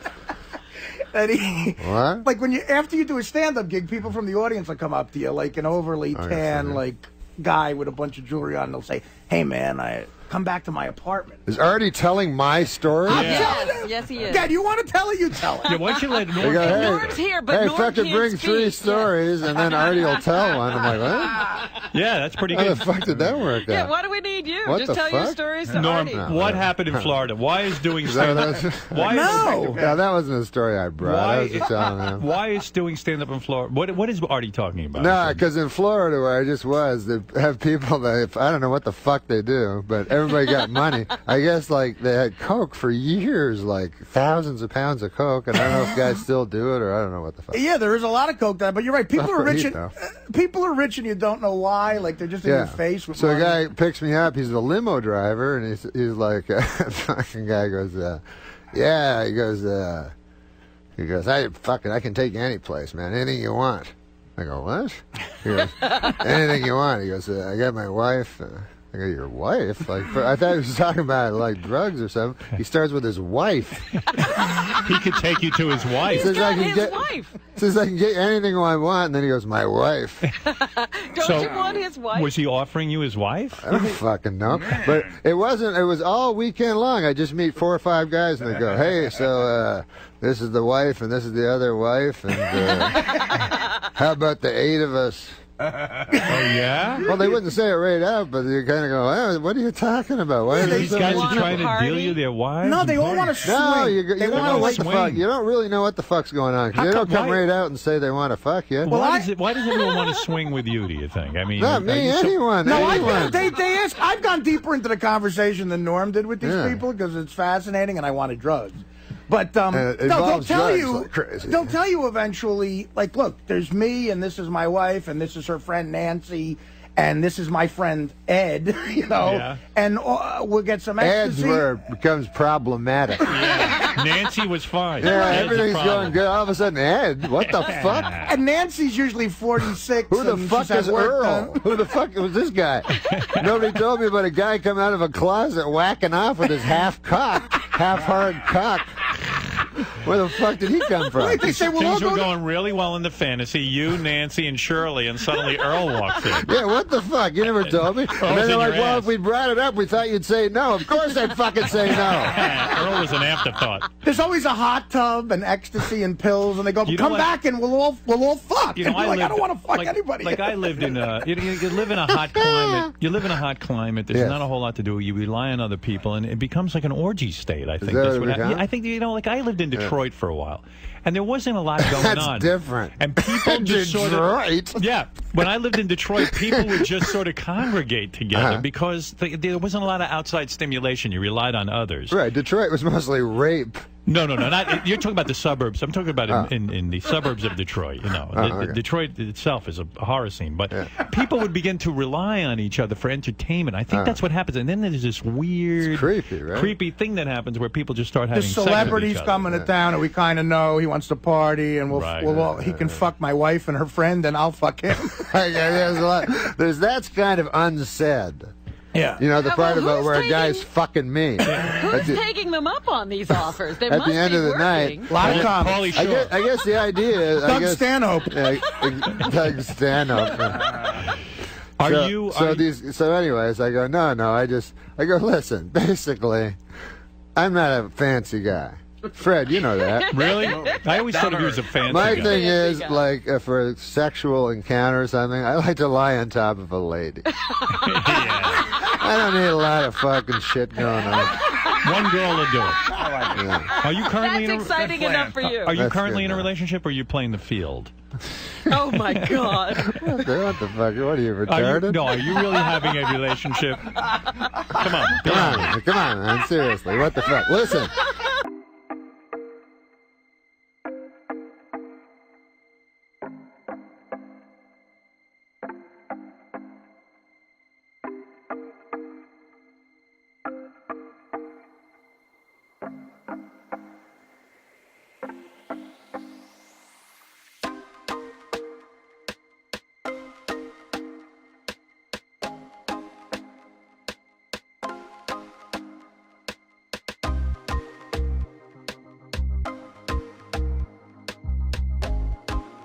I listened to your book. You listened to Oh books? my God! Well, yeah, I listened to books. Oh my God, that must have been. I was trying to get through it. No, I don't know how to talk. Like, I wanted to ask you that. I wanted to ask you how, because I did a book and I read it, yeah. and I was just a flat line. There was no inflection. That's what I did. Yeah. No, it's so fucking good. Really? Yeah, because you tell it. I mean, the book is written like it's like a Cormac McCarthy kind of a book. Noirish kind of, yeah. Yeah, and so you do it in a way that's got that almost like a narrator. Like what was the book that became a movie? No Country for Old Men. Yeah. It's almost like the narrator from that is doing your I never book. saw that movie. Was there a narrator? Everybody tells me, yeah, you have to. Oh, see it's that great. movie. Yeah, you'll love it. And I love the Coen Brothers more than anybody. But that was Coen Brothers, right? I believe so. Yeah. But there was a narrator in it? I think so. Oh, okay. If there wasn't, then it would be what the narrator would sound like. What's his name was in Big Lebowski, like guy with the big mustache that plays a cowboy. Oh, yeah, he's great. So great. Yeah. But he was the narrator. But no, what were you thinking when you narrated it in terms of... I was real scared because I didn't know I've never listened to a book on tape, you know? And I was like, are you supposed to do different voices? Like if there's a girl... Do you go like, hi there? You know, I was like, I don't think I could do that. And then are you supposed to act? Because that was exactly the fear that you said I had, that it was just going to be flat, monotone, you know what I mean? Yeah. And I haven't listened to it, so I'm glad that it sounds okay. Yeah. Because they said like an actor, I said, well, that's going to be ridiculous if people get it. Yeah. You know, and it's my life and it's an actor. Right. You know? So I have to do it. But, you know, Spade said, like, it doesn't count for your sales, so it kind of hurts you. But then they say, well, people that read books, people that listen to books don't read them all, you know what I mean? And that's their lifestyles, listening to books. Which I've never gotten into, but my friends do. I like it because, especially if it's read by the author, because then I don't like it when it's read by an actor, because then I feel like I'm the third guy to ingest the material. Oh, that makes sense, yeah. But if it's the author, then So, yeah, because also I would be interested in hearing how they sound. Oh, you know what? If it's You're on my audiobook. What? You're on my audiobook. I did a book, and it was called Dear Mrs. Fitzsimmons, Tales of Redemption from an Irish Mailbox. And it was letters that my mother had received my whole life when I was in trouble. Oh. You know, like it was cool. police reports and teacher thing. And I had celebrities read the different letters, and you read one of them when you did my podcast. You're on my audiobook. God, you just tricked me into... Yeah. I remember that. Yeah, you had me read something. Yep. But I don't think you told me what it was for. No, I just told you to read it. That's hilarious. But you had a guy reading on yours. Signing releases or Yeah, anything? we got a release. Yep, we got the release. I think your head was somewhere else. I think Ben Hoffman was with you. I sign then. anything, you know what I mean? Yeah. Like you go to a show and they just tell you to sign something. Yeah. Like Brian Regan had a funny thing about I could buy a house, you know? He's signing all the papers, you know. He's like, I hope you're not ripping me off. I don't know what I'm signing. I hope you're not taking all my money. Because, you know, you have to sign like a weird thing is your accountant, if he cheats on your taxes, you're responsible. Yeah. Like you go to jail because you signed the stupid thing at the end. Right. Do you read yours? Well, I know I got a real like honest guy. Like he's so honest that he doesn't get any. I don't get any savings or anything. Yeah. Like I go, what about like? Can I say I use part of my house to like write, like think up jokes? Yeah. And he's like, "Do you really?" I'm like, "No." So he's like, "No, you can't." I'm like, "No, but I do. Yes, I meant to say yes." And he's like, "You said no." So I blew it. I should have said yes. Yeah. But yeah, so it's good that he's super honest. It is amazing what you can write off as a writer performer. Yeah. You know, Nonsense, my right? accountant's like, write anything. He get Like every meal, right? Every meal, and then when I go on I went to Spain on vacation with my family. Yeah. But I did a gig. Some guy emailed me and he's like, "Hey, I hear you're coming to Barcelona, and I'm a show producer. You want to do a show in a bar?" I said, "Absolutely." So I went out and he said, "Just we'll charge at the door, and then you just take all the money." Yeah. And then I ended up with $500 in Spanish money, and then I got to write off the entire trip. Wow. Yeah. The whole trip. Well, I think 1/5. Amazing. I guess my part 1/5. Yeah. Yeah. That's incredible. And 1/4. Four people in the family. So let's talk about the book. It's called Based on a True Story. Oh yeah, and you listened to it. I listened to it. Yeah, and I really kind of afraid of listening to it. I don't want to blow smoke up your ass, but it is just so smartly constructed. Smartly. Oh, see, I like when you try to compliment somebody on being smart and you sound like a fucking idiot. I think that's a word. It's smartly constructed. I like the way you create this. It's like what's his name who drove to Vegas? The Rolling Stone? No, the Rolling Stone. Hunter writer. S. Thompson. Yeah, it's got got some Hunter S. Thompson in it. It's very influenced by Hunter S. Thompson. Yeah. And Adam Egan, who I know, who you just torture in the book. Yeah. Adam is the manager of the Comedy Store, or the world famous Comedy Store in Hollywood. And what made you decide to just make him your patsy in this book? Well, he's a really good guy. And then when I did this video podcast they wanted me to do, and I said I should get a sidekick, like just pretend it's a talk show. Yeah. And but I didn't want I wanted somebody. I wanted to make the host sidekick relationship just way magnified, to what it was with Carson and Ed McMahon. So just a guy I could pile onto, and I didn't want any blowback, so I didn't want to get a comic that would, joke back at me. Right. So I did the podcast with him, and he turned out to be perfect. Yeah, I saw an episode where you're supposed to do an ad for the Man Grape, and you and you just by the end it would convince anybody not to buy a Man Grape. Yeah, well, I made no money for it, so I was like, I have to do ads, but yeah. So, but it was in a kind of a self-fulfilling thing. Like in the second episode we did a little comedy bit where I said, we got some letters from people, comments. And they're pretty good for the most part. And then I read them, and it'd be like, this guy says, because the first show was me and Super Dave. This guy says, it was great to see Norm and Super Dave, two comic heavyweights, sparring together, lose the douchebag. And so the second one was like, I love the show, everybody was great, but lose cunt face. And so, anyways, it became self-fulfilling, and then everybody started actually doing it. And so I kind of felt sorry for Adam. He's like, every week I read these messages, and they're just all, now my nickname is Cunt Face, like on the message boards. And he's just this sweet guy. He's like the most sincere guy in the world. No, yeah, he's very, very earnest and sweet. So yeah, I asked him, I said, I want to have a guy that's dumber than me in the book. You're right. So I was like, I want it to be Gleason and Art Carney. Right. So he said he'd do it. And I said, you're actually smarter than me, because I always thought Art Carney was smarter than Jackie Gleason and the Honeymooners. Yeah, right. Because he knew that none of these schemes were going to work out. Right. He was just satisfied with being a sewer worker. Like, he worked with shit. And the only jokes, it was a super clean show, but once in a while they do a shit joke about working ankle deep in shit, and having his lunch in the shit. But anyways, that was my idea, was to have a guy that I could the dumbest guy ever in the book.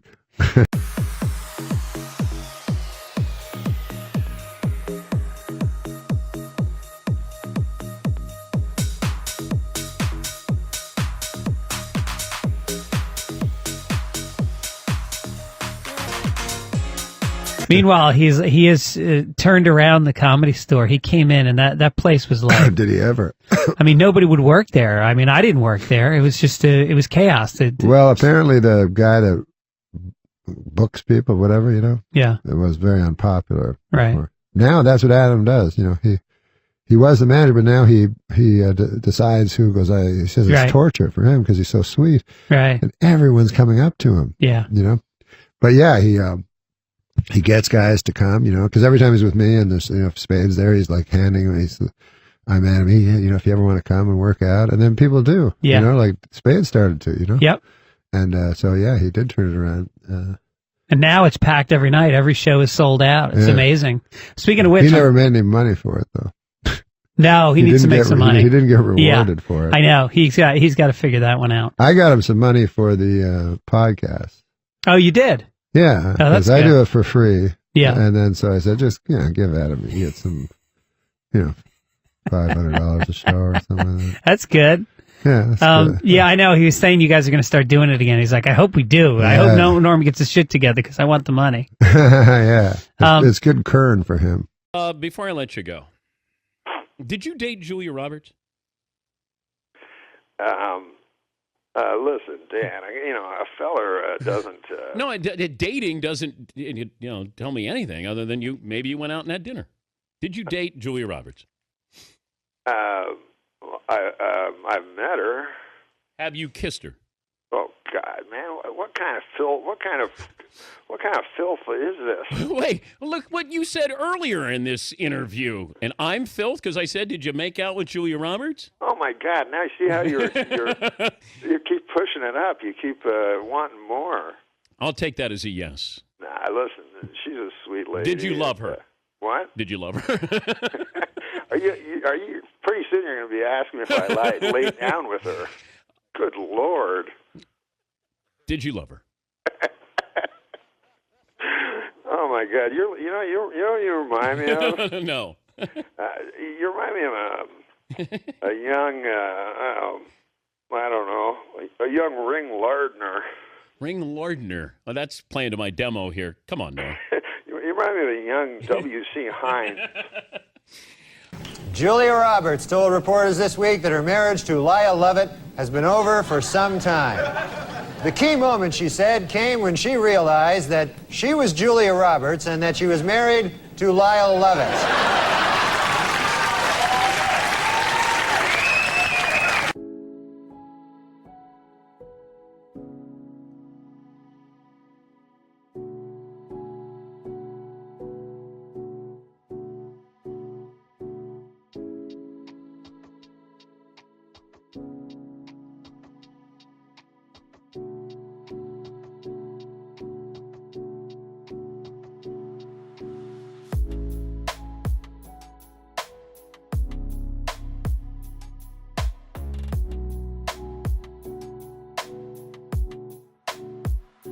We got problems in this country, For instance, systematic racism, And here's the problem. Nobody thinks they're racist. I remember I was in Portland one time, Portland, Oregon. And the driver picked me up to take me to the gig. I got off the airplane, the driver's driving, and we're driving through downtown Portland. And he says, we got no racists in Portland, no racism at all. And I looked around. Everyone was white, So I said to the guy, well, it's pretty easy not to be racist when everybody's white. And then the guy says to me, he goes, we got our share. I'm like, good Lord, we got our share. That's not right. Why are not all, but a lot of drivers, for some reason, like taxi drivers and something, turned out to be racists, That's what I hear a lot, because I don't drive. So I'll get in a cab, and the guy will go, what's wrong with this country, don't you? And I go, I got an idea. So what is it? They go, you ever have it when the guy says, and you don't even know which race it is? Like I had a guy once, he goes, there's a problem in this country, huh? I go, tell me. And he goes, too many goddamn scuttleheads. I was like, huh? So I looked it up. In the dictionary and Wikipedia, everywhere. I found scuttle, and I found head, and I tried to put them together. I couldn't understand it. I've asked people of every race, and no one has ever heard of the term scuttlehead. And by the way, I would be fine if we just blamed all our problems on the scuttleheads. You know what I mean? Just make them the scapegoats. Why not? As a matter of fact, why not make the goats the scapegoats, like in the old days? Sacrifice a goat. Make it his problem. That's the one that's at fault. That goat eating a tin can. But anyways, I'm not here to talk about goats. I don't know why I'm here. Jim. Is what you said their neighbor was? Jim Ping? That is my neighbor. A nice fella. Nice guy? Let me as abacus I want to do yesterday. this. Jesus. Oh, come on. That's not a Chinese guy. I wasn't saying it was. That was kind of What are you, racist. Mickey Rooney? Hey, come on. I know he's dead, Have but a little Mickey Rooney respect. did a very racist thing like you just did in a movie called Breakfast at Tiffany's by the wonderful Truman Capote. I wasn't doing anything racist, and you know it. But go ahead. Do you have any other color jokes? I mean, he's just blue and yellow. Did you just say, do we have any other colored jokes? I knew you were going to say that. Fucking Jimmy the Greek over here. I don't want to... Jimmy the Greek. How about Jimmy the Greek gets kicked out for being a racist? Meanwhile, they call him the Greek. Yeah, I gained 45 pounds. Are you okay? Yeah, what's going on? I'm doing it for a movie. For what role? What's the role? What are you playing, Jackie Gleason? What do you mean It's you're not a doing it for particular movie. I just think they always need a fat guy in a movie. You're doing hard. You're paying it forward, Yeah. No, I'm going to lose it though. Yeah, it's the heaviest I've ever seen. And since I've gained it, I sweat like a you sweat like a whore in church.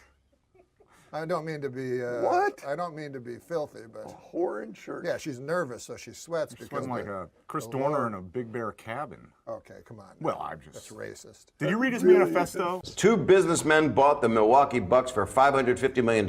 They are very excited with their purchase, as this is the only legal way to own black people. Now that is here, and I read that. Well, you're not there. You know how businessmen are racist. They are. Yeah, so it's them being racist. They not are. You. The two businessmen that bought the Milwaukee Bucks for $550 million are racist, according they're to this. fine, man. They're. You know the joke about B.B. King's wife? No. You don't? No, I don't think so. B.B.'s having a birthday, so she wants to surprise him. So she goes to the tattoo parlor. She says, put a B on one cheek and a B on the other. So the guy does it. She goes home. B.B. comes home.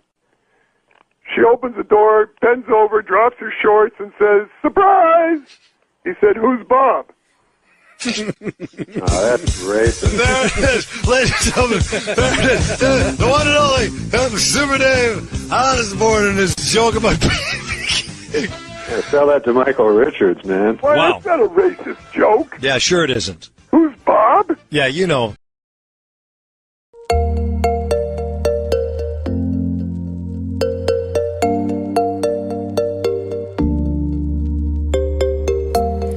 Laying in the morning shade. What do we? What do you think about this dog, the bounty hunter? Have you been following that at all, Norm? Oh, that guy, I mean, to me that sounds racist.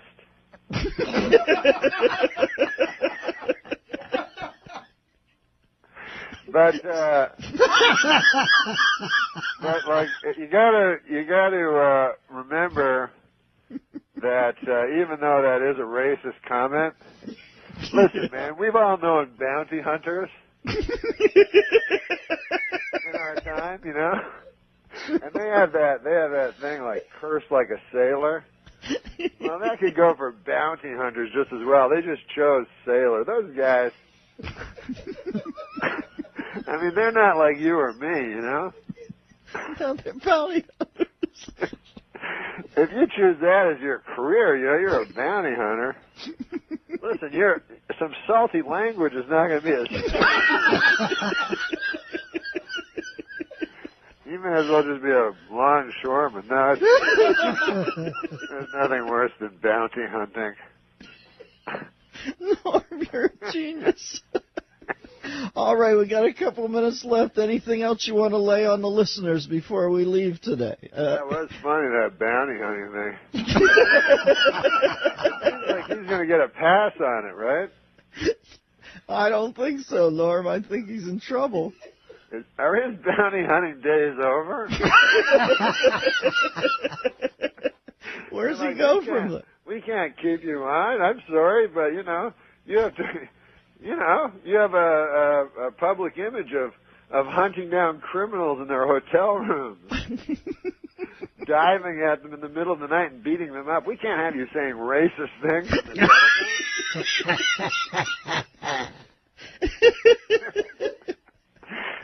I don't know. All right, Norm, I'm going to put some oxygen on my face here and recover. You're going to be on every Friday now? Yeah, that'll be fun, right? Oh, are you kidding me? I'll be like your Pete Barbuti. Barbuti. No, stop. Chuck Mangione references be far behind. Yeah. Thank you, Storm and Norman. We'll talk at you down the road. And what separates me, okay, from like Hollywood directors, okay, is that I have a huge head, all right, okay. Now I don't mean I have a big ego, okay, because I don't, all right. I mean my actual head is huge, all right. I mean I have to sleep sitting up, okay, like the Elephant Man, or I'll die, all right. But okay, get this though, okay. It was my huge head, okay, that thought up who was perfect to play Marcellus's wife, all right. Okay, Walter, your character, okay, is the Gimp, okay? Now, what you have to remember about your character is that he's like, okay, he's kept in a trunk, all right? In the basement of some guy's house, okay? And he's used for deviant, hardcore gay sex, okay? Let's do it. Power. The thing is, okay, about Pulp Fiction, okay, is I had to figure out who was the best guy for it, okay? So, I had to look into my big misshapen head, all right? You say I don't listen. I tell you I try. And we both got our own problems. But he's an old man. You think Scorsese's going to be into Ant-Man versus the Wasp? Why not? But he's not going to be, all right? I don't think he would have been that into that at 37. In the December issue of Playboy, 60 Minutes reporter Mike Wallace reveals that he has not only smoked marijuana, but that it made him sexually aroused. According to Wallace, he made these comments in an effort to frighten young people off sex and drugs forever.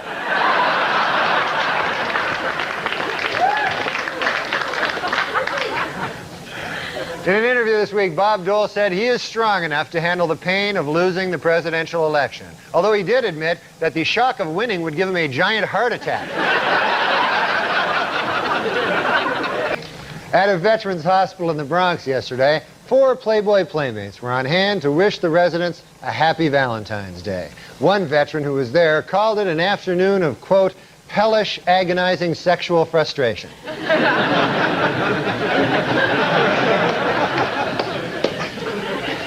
Senator Strom Thurmond, at 94, the oldest person ever to serve in Congress, has been hospitalized this week with a bout of the flu. Doctors who examined the senator thoroughly got kind of nauseous.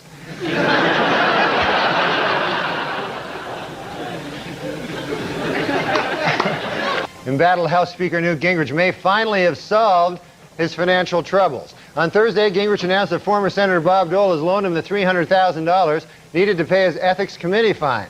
And today, more good news for Gingrich. Dole has already forgotten he loaned him the money.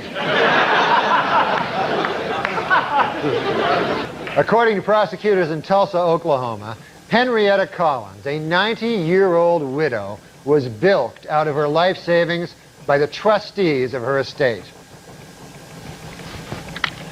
Note to self, forget trying to bilk Henrietta Collins out of her life savings. Some dirty bastard got there first.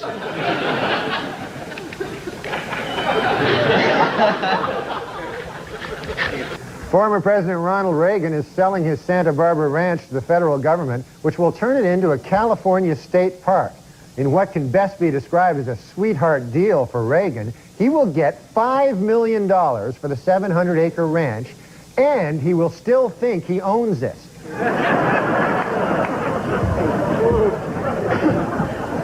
The rich get richer, you know? Ridiculous. Well, our best wishes to North Carolina Senator Jesse Helms, who at 76 years old recently underwent surgery to repair an old knee injury. Doctors say the senator will no longer need his cane for walking, but Helms says he will continue to use it to scare off young whippersnappers. Nothing better than a cane to scare off young whippersnappers. Finally, in entertainment news, there are rumors that actor Don Johnson is dating 71-year-old San Francisco socialite Denise Hale. An observer who spotted the couple necking in a restaurant will have trouble getting an erection for the rest of his life. Former First Lady Barbara Bush published her memoirs this month. Readers were shocked by her revelation that while living at the White House, she had sex with former President George Bush. Former First Lady Nancy Reagan reports that her husband has been relaxing at their ranch, riding horses and chopping wood. Sadly, eyewitnesses report that he was actually riding wood and chopping horses.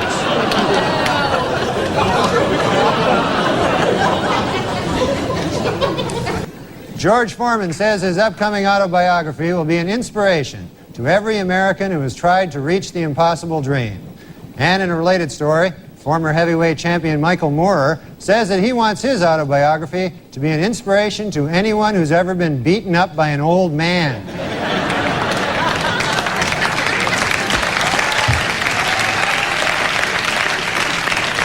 Well, next Tuesday is Halloween, or as evil old people know it, Razor Apple Day.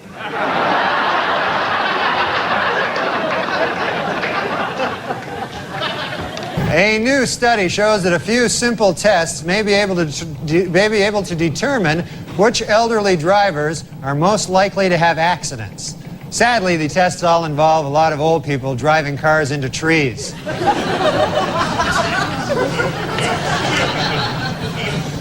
Kind of sad. This week, President Clinton played golf with ex-presidents Gerald Ford and George Bush. Bush hit an old lady in the face with a golf ball, giving her a broken nose and 10 stitches. But don't be impressed. It took him 5 strokes to do it. So. Cowboy legends Roy Roger and Dale Evans launched an internet site on the World Wide Web yesterday so hackers can learn more about the Western duo. The most asked question so far, hey, aren't you guys dead?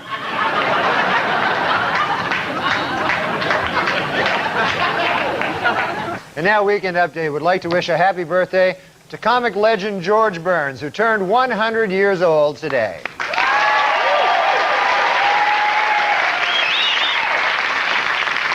You know, I don't know the secret to his longevity, but I think I speak for all of us when I say I hope Pauly Shore doesn't know it either. A shocking crime in Bunnell, Florida, where a 92-year-old man in a nursing home has been charged with sexually assaulting an 85-year-old woman. A nurse who witnessed the attack has not stopped vomiting.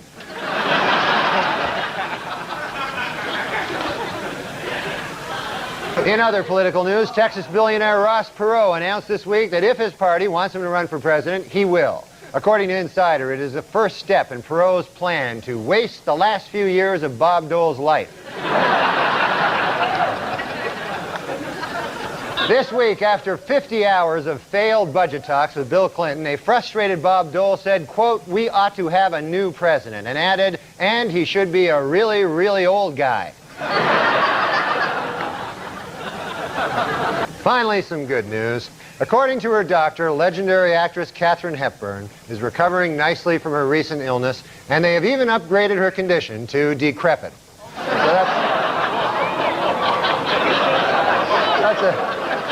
So that's nice. Well, you don't like her? You don't like Katharine Hepburn, for God's sakes? And come to think of it, I got addicted to you. Oh, no, no, no. And come to think of it, I need somebody like you. Oh, no. An 89-year-old Washington man fought off a robber with a golf club. Though, to be fair, the only reason the guy was swinging the golf club was because he mistook the robber for the grim specter of death. Oh, goodness. Goodness gracious. What kind of joke is that? I don't know. That's Adam Egan's going to read That's one not now. a joke. It's sort of not. Why can't I have a good joke with a good I'll give you a good punchline? one. I'll give you a good one. Does that make sense to you? You're a golf guy. Is that, It makes some sense. Here's a joke about an old guy. This is actually, the premise of this is true. The world's oldest man died yesterday. Yeah. So what do you think of this joke? Man had died. Cause of death, everybody yelled surprise. Oh, it's You don't read it to yourself. That's also got a Japanese ending where they yelled supplies. Make the water there. It's a franchise. They got 20 of them now in They America. make water. They make the water, make the bagels, and the secret is the water. It's the best I thought bagel. only God made water. Only you make God. water? There's a new product out called powdered water. What do you mix it with? I bought some powdered water, but I don't know what to add. It's like when the writing and the performing match, it works. So if his writing is stoned writing and his performance is stoned performing, it works. If like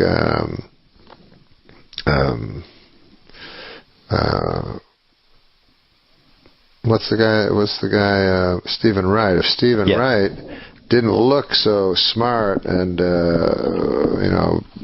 bald-headed and like he had a big brain on stage and he talked slow, then it wouldn't match his material, you know? I bought this thing for my car. You put it on your car.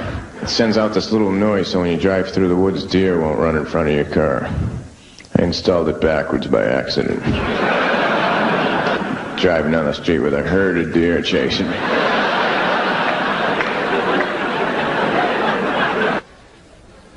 I remember when I was a fetus, I used to sneak out at night when my mother was sleeping.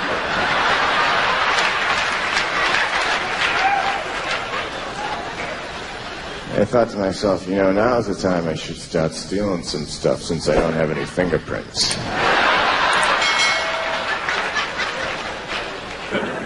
I was driving down the street 100 miles an hour for no reason. The police stopped me for speeding. They said, "Why were you going so fast?" I said, "Why? I had my foot to the floor."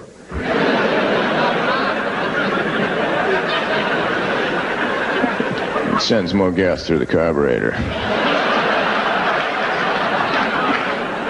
It makes the engine go faster. The whole car just takes off like that. And I said, "See this right here? See this? This steers it."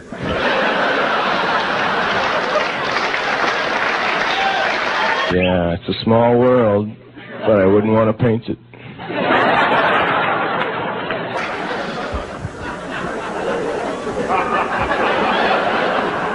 So I'm laying there, and she says to me, "Let me ask you this." And I said, "What?" And she said, "If you could know how and when you were going to die, would you want to know?" And I said, "No." She said, "Forget it then."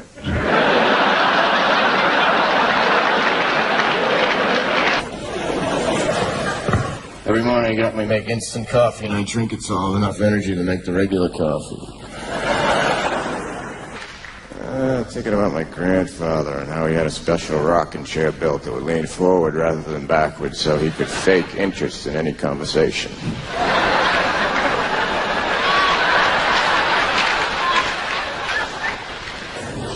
Woke up this morning, I was folding my bed back into a couch and I almost broke both my arms because it's not one of those kind of beds. Bought a cordless extension cord.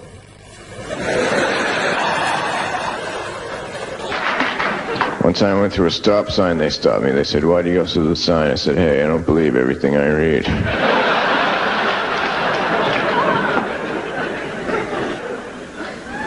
Doesn't matter what temperature a room is, it's always room temperature. I'm gonna get a tattoo over my whole body of me but taller. I've been getting into astronomy, so I installed a skylight. People who live above me are furious. So I'm planning a trip to Spain, so I bought an album that teaches you the language. You put the album on, you put headphones on, you learn the language while you're sleeping. During the night, the record skipped. I get up the next day, I could only stutter in Spanish. I have an air conditioner in the window of my house. Last summer I turned it around the other way. I turned it around full blast and it got cold out. Watched the weather that night. They said it was supposed to be warm. I don't understand. And I was like this.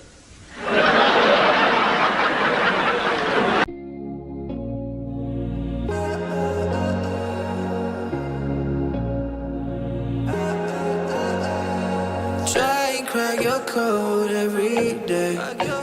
Thinking about every word that we. We passed a gas station. There were two signs in the window: help wanted, self-service.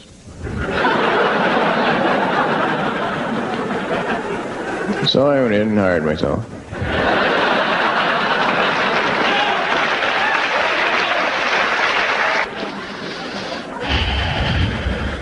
So I get out of the bed. I figured I'd go for a walk. She said, "How long are you going to be gone?" I said, "The whole time." When I was out in the middle of the desert, a UFO landed. 3 1-inch tall guys get out. They walked over to me. I said, "Are you really 1 inch tall?" They said, "No, we're really very far away."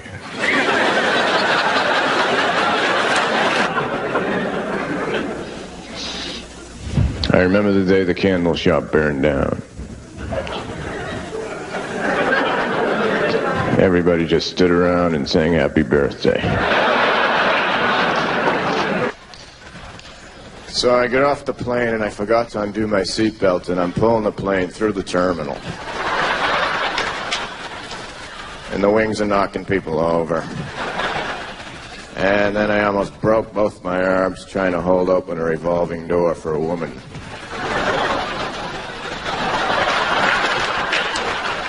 I remember when I was 7, my grandmother said, "Stephen, come over here." I said, "What do you mean?"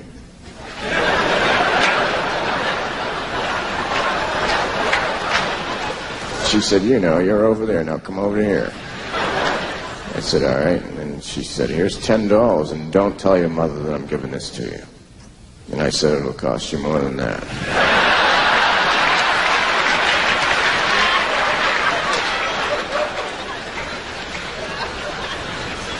I got a new dog. He's a paranoid retriever.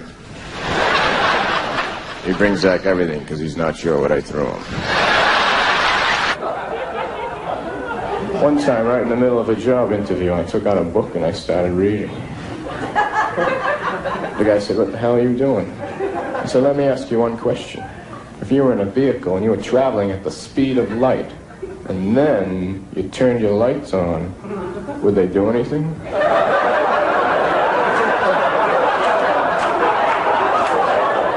He said, "I don't know." I said, "Forget it then, I don't want to work for you."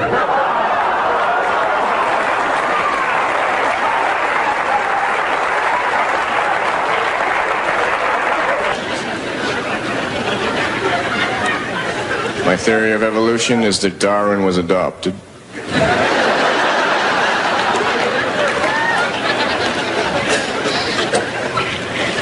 I was 5 years old watching TV. Only you can prevent forest fires. Oh no. Every night out the window with a bucket of water. The ice cream truck in my neighborhood plays Helter Skelter. One time I went to the drive-in in a cab. The movie cost me $95. I've been arrested several times. I can't wait to be arrested and go all the way to the witness stand. If you swear to tell the whole truth and nothing but the truth, so help you God. Yes, you are ugly. Woman in the jury, I'd really like to sleep with her. Should I keep going or are you going to ask me questions?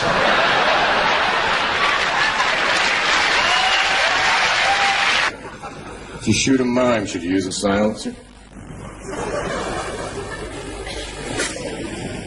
My grandmother was also insane. She had pierced hearing aids. Unscented perfume.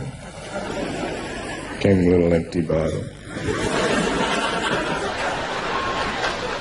Then I tried to hang myself with bungee cord. I kept almost dying.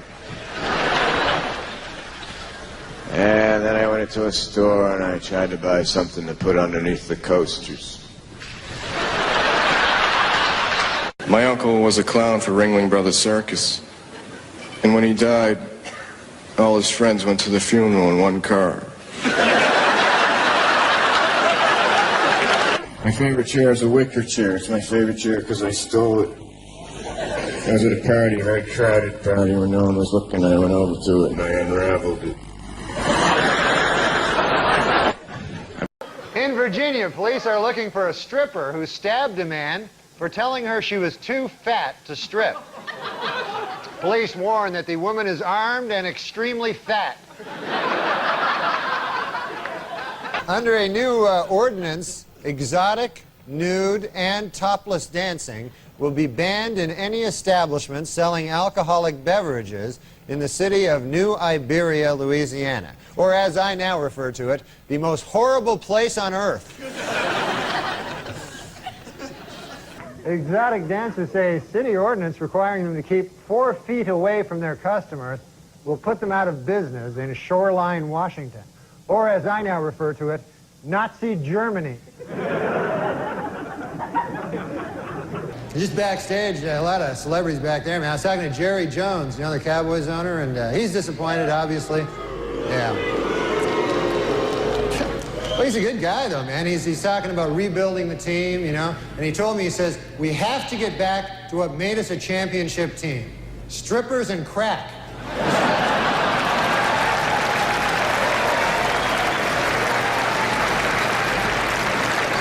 I met you first. You'll never remember this because I was just hanging out. Where'd we meet? Crazy Girls.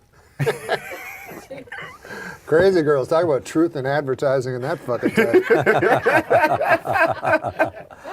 How are you so funny? Crazy Girls. Half price of Crazy Girls. That's my favorite strip club. Crazy Girls. And you know what I like about it? I'll tell you what I like about it. That title, Crazy Girls. You want to talk about truth in advertising.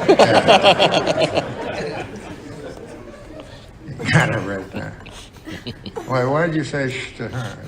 Does she work at Crazy Girls? No, she works at the library. No, I used to work at one of those clubs. Oh, you used to work at a strip club? Yeah. Oh, cool. And were you an exotic dancer? Yes. Oh, that's cool. What's your name? Lauren I'm just Lauren Thompson. Lauren Thompson? Yeah. Yeah, but I mean your real name. Lauren Thompson, yeah, sure. No, it's very interesting. How long did you do that? About 4 years. For 4 years? Yeah. Wow. And would you say that any girl should follow that course? Not really. No. In their 20s. In their Yeah, 20s? they're in their 20s. Maybe. Yeah. And then they spend their 30s in rehab? Is that how? Real estate. In real estate? Yeah. We're from here. No, that's fantastic. If you can use it to your advantage and not get hooked on drugs, obviously, right? Well, There's an enormous amount of drugs in the exotic dancing community, isn't there? yes. At least when I did it. Why are you answering all her questions? The fuck? Are you a pimp or something? God damn. Why can't you just let Lauren...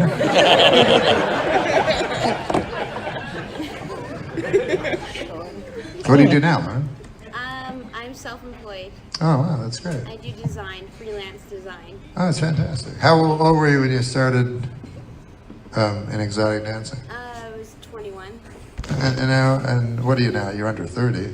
I am 37. Are you 37? Yeah. Wow, you're wonderful looking girl. It is her birthday. She's 39 today. She's 39 today? This is your 39th birthday? Yeah, I came to see you. Oh, for your 39th birthday? Oh, that's sweet. Thank you. What's your name? I'm her sister, Jill. Oh, you're her sister? Yeah. Oh, that's cool. Jill. That's awesome. What do you do, Jill? I'd rather not say.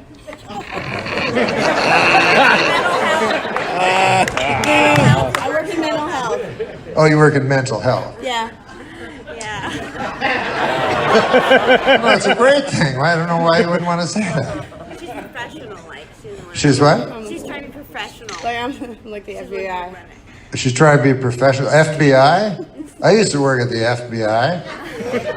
I was a female body inspector.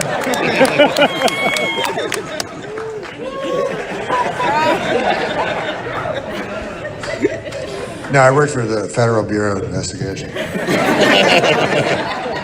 And I'd like to talk to you after the show about you. I love that. Mental. Would you love that? What's that? You said you could lay down on top of me for a few minutes. I can lay down on top of her?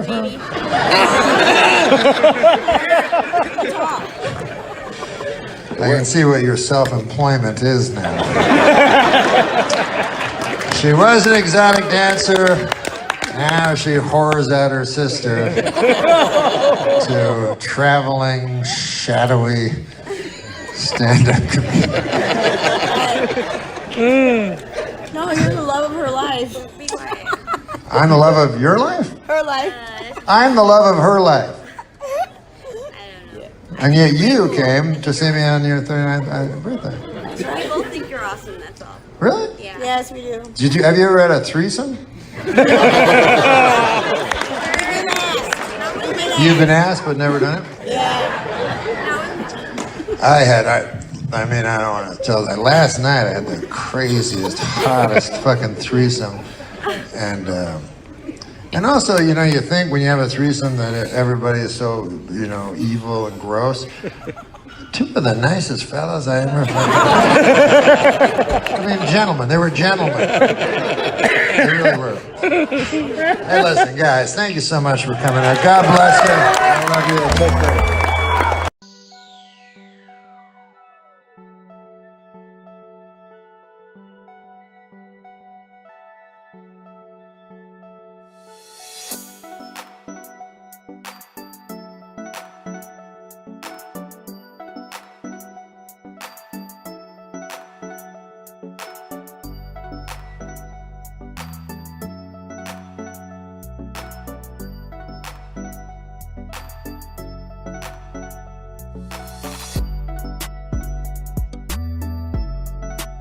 On October 27, 1990, the show spoofed the Chippendales in a dance-off sketch featuring Chris Farley and Patrick Swayze.